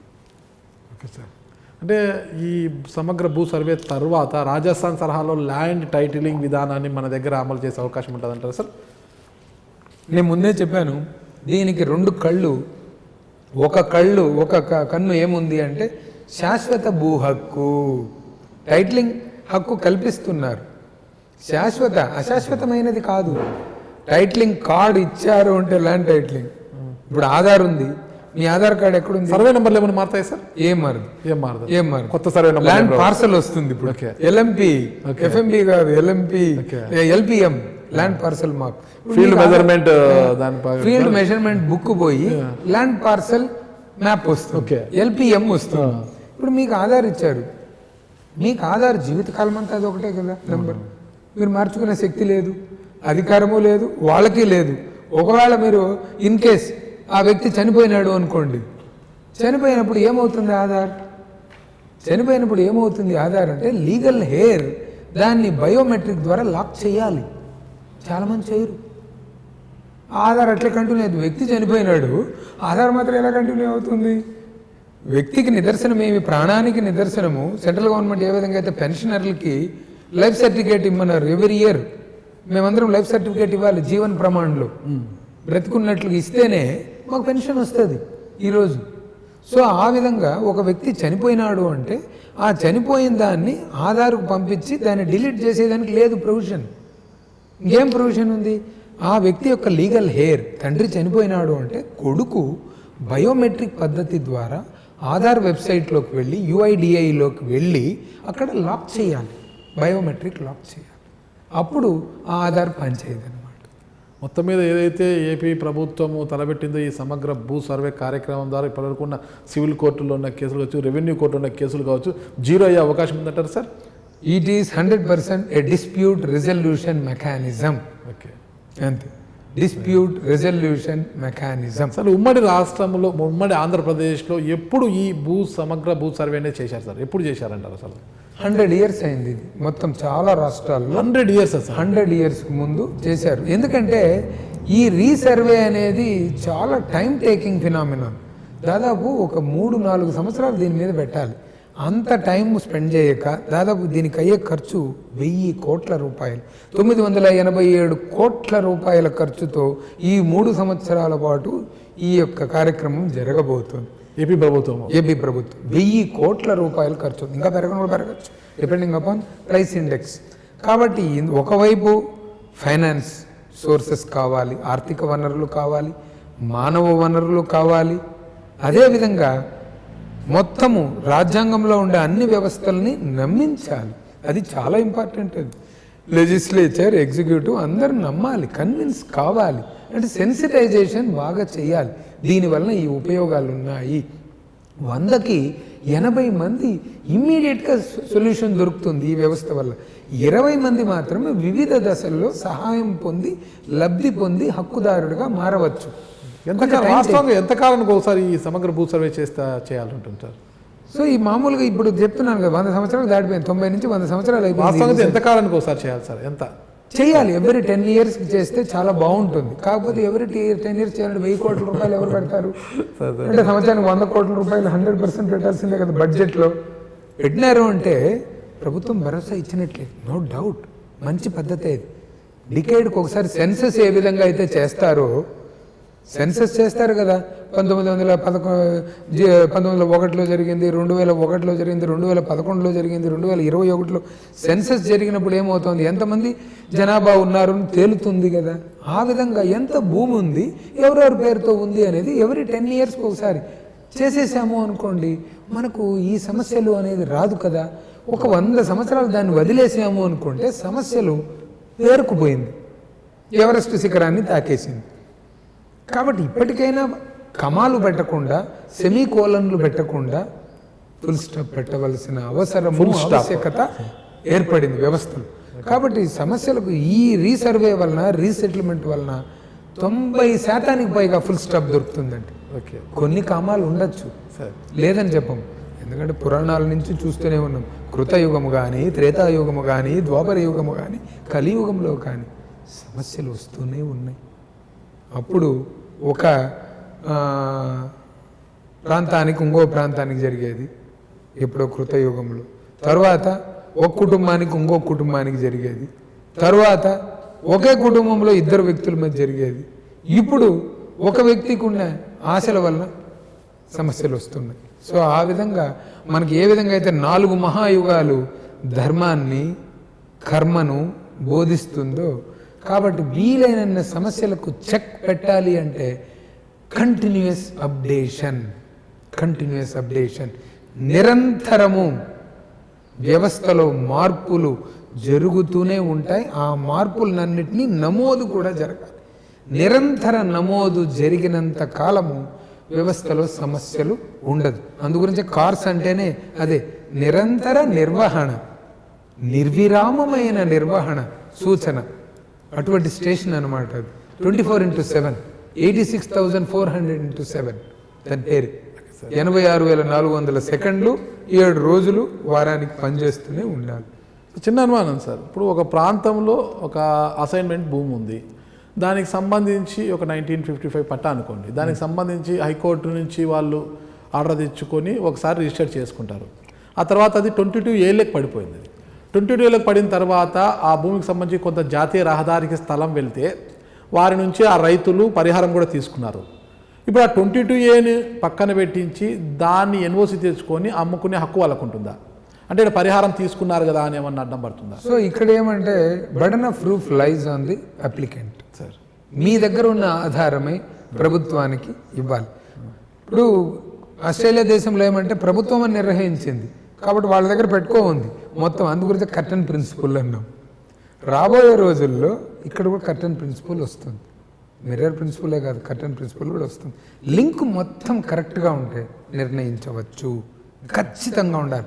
ఎందుకంటే మనకు డీఫారం చట్టం వచ్చింది 1954లో. 54కు ముందు 28, 29వ ప్రాంతంలో చాలా మటుకు రిజిస్ట్రేషన్ కంటిన్యూస్గా జరిగి రిజిస్ట్రీ ఆఫ్ హోల్డింగ్స్లో ఉండి ఆధారాలు ఉన్నట్లయితే ఎన్ఓసీలు ఇచ్చారు గతంలో. కానీ ఆధారాలు లేదు అనుకోండి, ఎన్ఓసీలు ఇవ్వలేరు 100%. అందుగురించే చెప్పాను నేను, burden of proof lies on the applicant అని, వ్యక్తి మీద ఆధారపడుతుంది. మీరు అన్నారు సార్ 1954 డికెట్ చట్టం వచ్చింది అనేది కరెక్ట్. 54 ముందు ఉన్న అసైన్మెంట్ భూములకు ఎన్ఓసి తీసుకోవడం ఈజీ అంటారు. ఇప్పుడు రియల్ ఎస్టేట్ వ్యాపారం పెరిగిపోయింది సార్. మొత్తం రైతులకు ఇచ్చినట్టు కాదు, ఇతరులకి దళితులకు ఇచ్చినట్టు ఏ ల్యాండ్ అయినా కూడా ఇప్పుడు అందరూ కొనుక్కోవడము, ఎన్ఓసీలకు అప్లై చేసుకోవడం చేస్తున్నట్ట. 54కు ఉన్న ముందు భూములు పట్టాలు ఉంటే దాన్ని మనం ఎన్ఓసి తెచ్చుకోవచ్చు అంటారు. 54 తర్వాత ఉన్న భూములకి ఎన్ఓసీలు రావు. ఏంటి రెండింటికి వ్యత్యాసం ఏంటి సార్? అసలు ఎందుకు ఏమైంది అంటే 2 రకాల అయిన కాంట్రవర్సీస్ ఈ చట్టంలో ఉంది. ఎందుకంటే దీని మీద చాలా లోతుగా స్టడీ చేసి ఒక నిర్ణయం తీసుకోవాలి అని అంటారు. 1977లో ఈ అసైన్మెంటు ప్రొహిబిటరీ ట్రాన్స్ఫర్ వచ్చిందనమాట. ప్రొహిబిషన్ ఆఫ్ అసైన్మెంట్, పిఓఏ అంటాం, ప్రొహిబిషన్ ఆఫ్ అసైన్మెంట్ ల్యాండ్ అనేది. ఈ ప్రొహిబిషన్ ఆఫ్ అసైన్మెంట్ చట్టం 77లో వచ్చింది. దీన్ని రిట్రాస్పెక్టివ్ అన్నాడు. ఈ చట్టంలో ఒక రూల్ ఏం చెప్తుందంటే రిట్రాస్పెక్టివ్ అంటే 77లో చట్టం వచ్చిన ప్రాస్పెక్టివే కదా అని చాలామంది అంటారు. ఆ రోజు నుంచి అమల్లోకి వచ్చింది కాబట్టి ఈ చట్టంలో ఉండే నిబంధనలు ఆ రోజు నుంచి అమల్లోకి రావాలి అనేది అన్ని చట్టాలు చెప్తాయి. కానీ ఆ చట్టం మాత్రం ఏమంటే రిట్రాస్పెక్టివ్ అయింది. అంటే 77కు ముందు జరిగినవి కూడా దీనికి వర్తిస్తుంది అనేది ఉంది. కాబట్టి అసైన్మెంట్ పొందిన తర్వాత అతను అమ్మకూడదు అనేది దానికి ముందు కూడా వర్తిస్తుంది 77. కాకపోతే అది 54 నుంచి 77కు ముందు మాత్రమేనా, తర్వాత 54కు ముందు కూడా ఒకవేళ అసైన్మెంట్ ఉంటుందా అనేది ఫుల్ క్లారిటీ అనేది పూర్తిగా రావడం లేదనమాట. కాబట్టి చాలామంది ఏం చెప్తారు అంటే 54లో డీఫారం చట్టం వచ్చింది, దరఖాస్తుదారు చట్టం ప్రకారం. దాంట్లో ఒక నిబంధన చేసినారు. ఏమని, ఈ భూమి ఏదైతే అసైన్మెంట్ మంజూరైందో ఇది అన్యాక్రాంతం చేయకూడదని ఆ లైను 54 తర్వాత వచ్చింది, 54కు ముందు లేదు. కాబట్టి దాన్ని ఇట్లా వర్తించుకున్నారు చాలామంది. ఏమన్నారంటే 54కు ముందు అసైన్మెంట్ అయిన భూమి అన్యాక్రాంతం చేసుకోవచ్చేమో, అమ్ముకోవచ్చేమో, ఎందుకంటే ఎక్కడ నిబంధన లేదు కదా 54కు ముందు. 54 తర్వాత నిబంధన వచ్చింది కాబట్టి 54 తర్వాత అది అన్యాక్రాంతం అమ్మకూడదు అనేది చట్టం చెబుతుంది. కాకపోతే ఏమంటే ఇక్కడ అడ్వర్స్ పొజిషన్ చట్టం ప్రకారం ఒక భూమిలో 30 సంవత్సరాలు అతని ఆధీనంలో ఉంది అనుకోండి, అతనికి చెల్లాలి. ఆ చట్టం ప్యారలల్గా సమాంతరంగా దాది చెబుతుంది. కానీ ఇక్కడ అసైన్మెంట్ జాబితా నిషేధము అనేది ఈ చట్టం చెబుతుంది. కాబట్టి ఇక్కడ ఏం చేయాలంటే ఒక హోలిస్టిక్ కాన్సెప్ట్లో ఈ రీసర్వే చేసి లింక్ డాక్యుమెంట్స్ కూడా అన్ని వెరిఫై చేసి ఒక శాశ్వతమైన హక్కును కల్పించాలి తప్పనిసరిగా. సో దీనికి కూడా దీని మీద కూడా కొంచెం డీటెయిల్ స్టడీ చేసి రాబోయే రోజులు 3 సంవత్సరాల వ్యవధి, ఎందుకంటే ఫేజ్ 1 విలేజెస్కి 2021, ఫేజ్ 2 విలేజెస్కి 2022, ఫేజ్ 3 విలేజెస్కి 2023 వరకు ఉంది. కాబట్టి ఇది జరిగేటప్పుడు టైం ఉంది. కాబట్టి దానితో పాటు దీన్ని కూడా బాగా స్టడీ చేసి ఇటువంటిది ఎవరైనా రియల్గా సఫర్ అవుతూ ఉంటే, నిజమైన ఆస్తి పెట్టుకొని పాపం నిజానికి సఫర్ అవుతూ ఉంటే కేస్ బై కేస్, హోలిస్టిక్గా బ్లాంకెట్ ఇచ్చేయడం కాదు ఆర్డర్, అది తప్పది. కేస్ బై కేస్ కరెక్ట్గా లింక్ ఎస్టాబ్లిష్ అయితే, జెన్యూనిటీ ఉంటే, ఎవరికి అభ్యంతరం లేకపోతే ఆ కేసులను కూడా కొన్ని కన్సిడర్ చేసి హక్కును కల్పించేదానికి ప్రయత్నము అయితే చేయవచ్చు ప్రభుత్వం. ఈ సమగ్ర భూ సర్వే ద్వారా ఎన్నో ఫలితాలు రాబోతున్నాయి, ఎంతో మేలు జరగబోతుంది కూడా రైతులకు కావచ్చు, ఇతరులకు కావచ్చు కదా సార్. అయితే మొత్తం మీద ఈ దేశంలో మొట్టమొదటిగా సమగ్ర భూ సర్వేని ఎక్కడ స్టార్ట్ అయింది, ఇప్పుడు ఎక్కడైనా చేస్తున్నారా ఇంకా ఏపీలో కాకుండా? ఇప్పుడు పైలట్ కింద చాలా రాష్ట్రాలు చేస్తున్నాయి. ఎందుకంటే రాజస్థాన్ కానీ, అటు హర్యానా కానీ, కర్ణాటకలో కూడా వండర్ఫుల్ ఇనిషియేటివ్ వాళ్ళు భూమి ప్రాజెక్టుకి చేశారు. భూమి ప్రాజెక్ట్ పేరు భూమి. కోట్ల రికార్డులు ప్యూరిఫై చేశారనమాట కర్ణాటకలో. చాలా మటుకు ఇప్పటికి కూడా భూమి ప్రాజెక్ట్ని స్టడీ చేసేదానికి చాలామందిని పంపిస్తారు. సో కర్ణాటకలో చూసి ఇలాంటి కార్యక్రమాలు కాకుండా విఆర్ఓ వ్యవస్థను రద్దు చేసి మొత్తం రెవెన్యూలోనే సమగ్ర సమూల మార్పులు తీసుకొచ్చామని చెప్తున్నారు కదా సార్, ఇది కరెక్ట్ అంటారా? అంటే సో ఎక్కడో ఒకరు కస్టోడియన్ ఉండాలి. సో అది విఆర్ఓ ఉంటారా, విఏఓ ఉంటారా, పంచాయత్ సెక్రటరీ ఉంటారా, ఇంకో గ్రామ సెక్రటరీ ఉంటారా, లేదు వార్డ్ సెక్రటరీ ఉంటారా అనే పేర్లు ఏదైనా ఉండొచ్చు, కానీ కస్టోడియన్ ఉండాలి. ఆస్ట్రేలియాలో జరిగింది ఏమి అంటే ఆటోమేషన్స్ పెట్టారు. ఇప్పుడు రాబోయే రోజుల్లో ప్రపంచం మొత్తం ఒక్కసారి చూసినట్లయితేనండి కన్వెన్షనల్ మెథడ్స్ పనికిరావు. న్యూ ఎడ్యుకేషన్ పాలసీలో కూడా సాంప్రదాయమైన విద్య పనికిరాదు. నాన్ కన్వెన్షనల్, ఇన్నోవేటివ్, మోడర్న్ మెథడ్స్కి వెళ్తున్నారు. ఇప్పుడున్న మన కోర్సులు ఏవేవైతే ఉన్నాయో అవి భవిష్యత్తులో పనికిరావు. ఇప్పుడు ఏ నైపుణ్యత అయితే ఉందో 5 సంవత్సరాలకు ఈ నైపుణ్యత పనికిరాదు. అందుకుంటే మనిషి నిరంతరము నైపుణ్యతను పెంచుకుంటూనే ఉండాలి. నైపుణ్యత లేని విద్య వ్యర్థం, నిరర్ధకం, నిష్ప్రయోజనం. రాబోయే భవిష్యత్తు ఎవరికి ఉంది? కృత్రిమ మేధస్సు, ఆర్టిఫిషియల్ ఇంటెలిజెన్స్కి ఉంది, మెషిన్ లెర్నింగ్కి ఉంది, వర్చువల్ రియాలిటీకి ఉంది. ఆగ్మెంటెడ్ రియాలిటీ టెక్నాలజీకి ఉంది, డేటా సైన్స్కి ఉంది, డేటా లిటరేట్కి ఉంది, డేటా ఇంటర్ప్రిటేషన్కి ఉంది, ఎమోషనల్ ఇంటెలిజెన్స్కి ఉంది. ఇది భవిష్యత్తు యుగం అంతా వీటికే ఉంది, భవిష్యత్ అంతా వీళ్ళ దగ్గరే ఉందన్నమాట. కాబట్టి ఆ ప్రకారము నైపుణ్యతను రాబోయే రోజుల్లో తీసుకొని రాగలిగితే మల్టీ డిసిప్లినరీ సిస్టమ్ ఇంట్రడ్యూస్ చేశారు న్యూ ఎడ్యుకేషన్ పాలసీలు. కాకపోతే ఏమవుతుంది, మేరు అని కొత్త కాన్సెప్ట్ పెట్టారు. మేరు రాబోతుంది కొత్త వ్యవస్థలో, విద్యా వ్యవస్థలో సమూలమైన మార్పులు. అది ఇంతకుముందు 10+2+3 అన్నారు, ఇప్పుడు 5+3+3+4 అంటున్నారు. కాబట్టి మేరుని నెలకొల్పబోతున్నారు. మేరు అంటే model multi disciplinary education research university. MERU లేస్ అన్నాం, liberal arts and science education అన్నాం. ఐఐటి చదివిన వాడు ఆర్ట్స్ కూడా చదవాలి, ఆర్ట్స్ స్టూడెంట్ సైన్స్ కూడా చదవాలి. మల్టిపుల్ ఎంట్రీస్ ఉంటాయి, మల్టిపుల్ ఎగ్జిట్స్ ఉంటాయి, క్రెడిట్ ర్యాంకింగ్ పెట్టారు. మనకి ఎట్లయితే బ్యాంకులో అప్పులు ఉంటాయో అట్లా విద్యా వ్యవస్థలో కూడా చదివేటప్పుడు అతను ఎప్పుడైనా వెనక్కి వెళ్ళిపోయి మళ్ళీ వచ్చి జాయిన్ కావచ్చు, క్రెడిట్ యాడ్ అవుతుంది ఆ కోర్స్కి. కాబట్టి మనకు హోలిస్టిక్గా వెళ్ళాలి. మనిషి యొక్క విజ్ఞానము, ఇంజనీరింగ్ గ్రాడ్యుయేట్ అంటే ఇంజనీరింగ్కే పరిమితం అయిపోయినాడు నేటి వరకు, డాక్టర్ అంటే డాక్టర్కే పరిమితం అయిపోయినాడు. అది వ్యవస్థకు పనికిరాదు. రాబోయే రోజుల్లో కాంపిటెన్సీని ఫేస్ చేయాలి అంటే, ప్రపంచ విజ్ఞానాన్ని ఫేస్ చేయాలి అంటే ప్రతి జిల్లాలో భవిష్యత్తులో ఒక మల్టీ డిసిప్లినరీ యూనివర్సిటీ కాబోతుంది. భారతదేశంలో 734 జిల్లాలు ఉన్నాయి. 734 జిల్లాల్లో 2030 నాటికి ప్రతి జిల్లాలో ఒక మల్టీ డిసిప్లినరీ ఇన్స్టిట్యూట్ రాబోతుంది. ప్రతి ఇన్స్టిట్యూట్లో 3000 మంది విద్యార్థులు సంవత్సరానికి ఉత్పత్తి కాబోతారు. వాళ్ళు ఎటువంటి వాళ్ళు? చార్లెస్ డార్విన్ ఊహించిన అత్యంత మేధాశక్తి కలిగిన వ్యక్తులు అన్నమాట. కాబట్టి వాళ్ళు ఎటువంటి ఒడిదుడులకైనా లోనై భవిష్యత్తులో ఈదగలరు సముద్రాన్ని. అటువంటి వ్యక్తులు గల సమాజం రాబోతుంది. దాన్నే ఎలైట్ సొసైటీ అంటాం.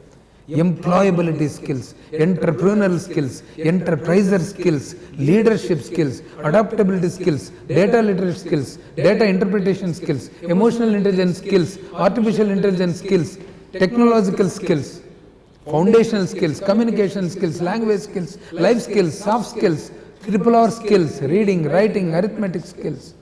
మనిషి అంటే పోసిన విగ్రహంలాగా అన్ని నైపుణ్యాలని ఒక వ్యక్తిలో చూడబోతాం అన్నమాట భవిష్యత్తులో. సార్, మొత్తం మీద తీసుకుంటే సమగ్ర భూ సర్వే ద్వారా ఎన్నో లాభాలు వస్తాయని చెప్పారు. ఒక్క మాటలో చెప్పండి సార్, ఈ కార్యక్రమంతో ఇంకా పూర్తి స్థాయిలో ఏపీలో రెవెన్యూలో సమూల మార్పులు రాబోవచ్చా అనుకోవచ్చు సార్? భారీ సంస్కరణలకు నాంది పలికింది ఆంధ్రప్రదేశ్ రాష్ట్ర ప్రభుత్వం. సంస్కరణల ఫలితాలు ఒక 1000 రోజుల్లో మనమందరము అనుభవించబోతున్నాము. సార్, ఇప్పటివరకు మనం ఈ సమగ్ర భూ సర్వే గురించి మాట్లాడుకున్నాం సార్, చాలా చక్కగా చెప్పారు. దీంతో ఎంతోమంది రైతులకు కావచ్చు ఉపశమనం కలిగించే అంశాలు చాలా ఉన్నాయి. దీంట్లో చాలామంది సమస్యలకు పరిష్కారం కలిగించారు. కానీ ఇప్పుడు ప్రధానంగా ఏపీలో ఒక సమస్య అందరినీ వెంటాడుతోంది సార్, అదే విగ్రహాల విధ్వంసం అనమాట. ఎక్కడ చూడు ఎప్పుడు ఏ విగ్రహాన్ని ఎక్కడ విధ్వంసం చేస్తున్నారు, ఎవరు చేస్తున్నది. మరి ఇందులో ఏ రాజకీయ పార్టీలకు సంబంధం ఉందో అది ఎవరికి మనకు సంబంధం లేని అంశం. అది ఇక రాజకీయాల పార్టీతో మనకు ప్రస్తావన లేదు. రాజకీయాలని అందరూ చేసుకోవచ్చు, ఎవరు రాజకీయాలు వారి. కానీ దేవుళ్ళపై తమ ప్రతాపం చేస్తూ విగ్రహాలను విధ్వంసం చేస్తూ ఒక మత విద్వేషాలకు దారి తీస్తున్నారు, రెచ్చగొట్టేలా మత విద్వేషాలు రెచ్చగొట్టేలా చేస్తున్నారు. ఇది కరెక్ట్ అంటారా సార్? అసలు అంబేద్కర్ రాజ్యాంగాన్ని రచించినప్పుడు పీఠికలో ప్రియాంబుల్లో ఒకటి చెప్తారనమాట, భారతదేశము సర్వసత్తాక ప్రజాస్వామ్య గణతంత్ర లౌకిక సంక్షేమ రాజ్యం. అది లౌకిక అనే పదాన్ని వాడారు. ఎందుకంటే ప్రపంచంలో 250 దేశాలు ఉంటే దాంట్లో లిస్టెడ్ కంట్రీస్ 225 ఉంటే, అన్లిస్టెడ్ కంట్రీస్ 25 ఉంటే, ఐక్యరాజ్య సమితిలో 194 దేశాలు ఉంటే, ఇంత దీర్ఘమైన రాజ్యాంగం కలిగిన దేశమే లేదంట. ఎందుకంటే అతి దీర్ఘమైన లెందియెస్ట్ రిటర్న్ కాన్స్టిట్యూషన్ ఏది అంటే భారతదేశం. ఎందుకంటే దీంట్లో 444 ఆర్టికల్స్, 22 పార్ట్స్, తర్వాత 124 అమెండ్మెంట్స్, 1,46,385 పదాలతో ఏర్పడిన రాజ్యాంగం. అది అతి దీర్ఘమైంది. మొనాకో దేశాన్ని చూస్తే 3,814 పదాలు మాత్రమే ఉంటాయి రాజ్యాంగం. మొనాకోలో 3,000, మనకు 1,46,000. అంత చక్కటి రాజ్యాంగాన్ని రచించినారనమాట. దాంట్లో లౌకిక అన్నారు. కాబట్టి భారతదేశము సంస్కృతికి పుట్టినిల్లు, పెట్టినిల్లు. పాశ్చాత్య దేశాలు సైతం భారతదేశానికి ఎందుకు వచ్చి మన సంస్కృతిని అలవాటు చేసుకుంటారు అంటే, మన సంస్కృతి మీద వాళ్ళకున్న మక్కువ, ఆకర్షణ అనిర్వచనీయమే. అది అంతులేని అనుభూతిని కల్పిస్తుందన్నమాట. ఒక రకమైన ఎమోషనల్ లింక్ అనేది ఉంటుంది. కాబట్టి అటు క్రైస్తవ దేశాలు ఉన్నాయి, ముస్లిం దేశాలు ఉన్నాయి, సిక్కు దేశాలు ఉండొచ్చు, హిందూ దేశాలు ఉన్నాయి.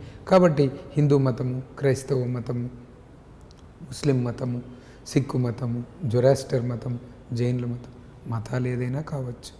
ప్రపంచంలో భగవంతుడు హోమోసెపియన్స్ అని పేరు పెట్టినాడే కానీ శాస్త్రీయంగా మనం పేరు పెట్టుకున్న గుర్తింపు కోసమని కానీ, మన పేరు చెప్పిన వెంటనే మనము కులాన్ని గురించి కానీ మతాన్ని గురించి కానీ మాట్లాడవలసిన అవసరం లేదు. ఎందుకంటే మనిషి పుట్టుక చాలా విజ్ఞతతో కూడింది. పుట్టుక ఒక క్షణం, చావడము ఒక క్షణమే. ఈ 2 క్షణాల మధ్యలో ఉన్న సుదీర్ఘమైన ప్రస్థానమే జీవితం. తొలి శ్వాస తీసుకొని ఏడుస్తావు, తుది శ్వాస తీసుకొని ఏడిపిస్తావు. ఈ 2 ఏడుపుల మధ్యలో ఉన్న నరకపూరితమైన స్వర్గమే జీవితం. కాబట్టి ఆ జీవితాన్ని పొందిన మానవుడు సేవను పరమావధిగా పెట్టుకోవాలి. ఇతరులను కించపరచకూడదు. ఏ విషయంలోనే, వ్యక్తితో కానీ, వ్యవస్థతో కానీ, కులముతో కానీ, మతముతో కానీ. భగవంతుడు మనుస్మృతిలో కానీ, భగవద్గీతలో కానీ ఏమని అంటాడు అంటే, ఒకరిని నువ్వు తిట్టావు అంటే, కించపరిచావు అంటే నీ రోగ నిరోధక శక్తి 5 గంటలు తగ్గిపోయింది అని అర్థం. ఎదుటి వ్యక్తికి ఏమీ కాదు. ఒక వ్యక్తి మీద కోపపడినా, అరచినా ఆ వ్యక్తి 5 గంటల రోగ నిరోధక శక్తిని, ఆ క్షణము 5 గంటల రోగ నిరోధక శక్తిని తగ్గిస్తుంది అని. కాబట్టి మన ఆయుష్ తగ్గిపోయింది అని అర్థం. కాబట్టి ఇంకేమీ లేదు. ఎవరి మీద కోపపడకూడదు, ఎవరిని దూషించకూడదు. కోపపడను సార్. బ్రహ్మహత్య పాపముతో సమానమని భగవద్గీతలో శ్రీకృష్ణుడు బోధించాడు. మన దగ్గర ఉన్న ఆహారాన్ని మనం తింటే అది ప్రకృతి, ఇతరుల దగ్గర ఉన్న ఆహారాన్ని మనం లాక్కొని తింటే అది వికృతి. మన దగ్గర ఉన్న ఆహారాన్ని 10 మందికి పంచితే అదే సంస్కృతి అంటాం. కాబట్టి మనిషి పుట్టడం గొప్ప కాదు, మనిషిగా చచ్చేటప్పుడే గొప్పతనము అనేది కనిపిస్తుంది. వ్యక్తిగా చావకూడదు, వ్యక్తిత్వంతో చావాలి. ఎందుకంటే వ్యక్తికి మరణం ఉంటుంది, వ్యక్తిత్వానికి మరణం ఉండదు. అన్ని సేవలు చేశాడు. సేవ అనేది ఒకరి మస్తిష్కము నుంచి మరొకరి హృదయ త్వచాన్ని తాకే అతి పదునైన 2 అక్షరాల తెలుగు పదం సేవ. సేవ లేని జీవితం వ్యర్థం, నిరర్ధకం, నిష్ప్రయోజనం. ఎవరు ఎంతకాలం జీవించాడు అనేది కాదు ప్రశ్న, ఎవరు ఎన్ని మంచి పనులు చేశాడు అనేది సమాధానం. కాబట్టి ఒకరిని నొప్పించకుండా, ఒకరిని ఇబ్బంది పెట్టకుండా, కించపరచకుండా వ్యవస్థను నడపాలి. ఆ వ్యక్తిని గురించి 10 కాలాల పాటు మంచి చెబుతూ ఉండాలన్నమాట. సో విగ్రహాల విధ్వంసం అనేది కరెక్ట్ అంటారు సార్. దీనికి ఏం దారి తీస్తుంది? కాబట్టి ఏదైనా నేను చెప్పాను, వ్యక్తిని కానీ, వ్యవస్థని కానీ, అతని ఆస్తిని కానీ, అతని కులాన్ని కానీ, మతాన్ని కానీ, దైవత్వాన్ని కానీ, ఇది ఎమోషనల్ లింక్. అది దేన్ని కించపరచకూడదు. నేను ముందే చెప్పాను, వ్యక్తినే కించపరచకూడదు అన్నప్పుడు అతని అభిమానించే వ్యవస్థను కానీ, మతాన్ని కానీ, కులాన్ని కానీ, వ్యవస్థను కానీ కించపరిచే హక్కు నీకు ఎవరిచ్చారు? అంతే. చట్టం కూడా చెబుతుంది, ఇండియన్ పీనల్ కోడ్లో కూడా సెక్షన్ 153A, B 2 ఉన్నాయి. ఏ మతాన్ని కానీ ఎవరిని కించపరచకూడదు. సంస్కృతిని నేర్చుకున్న తర్వాత అటువంటి వాటికి వెళ్ళకూడదు. ఒక కన్స్ట్రక్టివ్ పాలసీకి వెళ్ళాలి, ఒక కన్స్ట్రక్టివ్ అలైన్మెంట్కు వెళ్ళాలి. ఒక ప్రపంచంలో ఈ ఆకాశంలో ఎక్కడో గోల్డెన్ మీన్ ఉంటుంది, దాన్నే చూడు. Aim it, shoot it, that's it, then choicest blessings will shower. అది నీ ఎయిమ్. ప్రపంచంలో నీ ముందున్నది aim, AIM, ambition in mind. అది పెట్టుకో.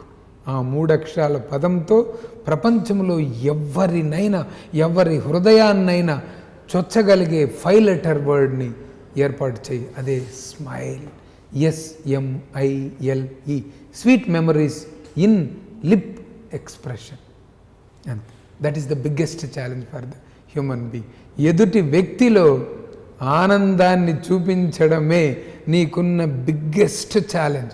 నువ్వు ఎంత విజ్ఞానమైనా సాధించు, ఎన్ని కోట్లైనా గడించు, కానీ ఎదుటి వ్యక్తిలో నీ వలన ఆనందం కలిగింది అంటే దానికి మించిన అనుభూతి ఈ ప్రపంచంలో ఏమీ లేదు. థ్యాంక్ యూ సార్, చాలా చక్కగా చెప్పారు. మీరు ఇచ్చిన సందేశంతోనైనా ఇప్పుడైనా ఏపీ ప్రభుత్వంలో ఇలాంటి దాడులకు పాల్పడుతున్న వారిలో కొద్దిగా మార్పు కలిగి ఇలాంటి విగ్రహాల విధ్వంసం కానీ, మతాలను కించపరిచే విధంగా మాట్లాడడం కానీ చేయకుండా వారిలో మార్పు వస్తుందేమో చూద్దాం సార్. Thank you sir. నమస్తే. నమస్కారం sir. Hello, this is Renu Desai. Please subscribe to iDream. Subscribe iDream. For more videos, subscribe iDream. Hi, this is Revati Chaudhary. For more videos, please subscribe iDream. For more videos, please subscribe iDream. మీరందరూ కూడా iDream ఛానల్ని subscribe చేయాలని కోరుకుంటున్నాను.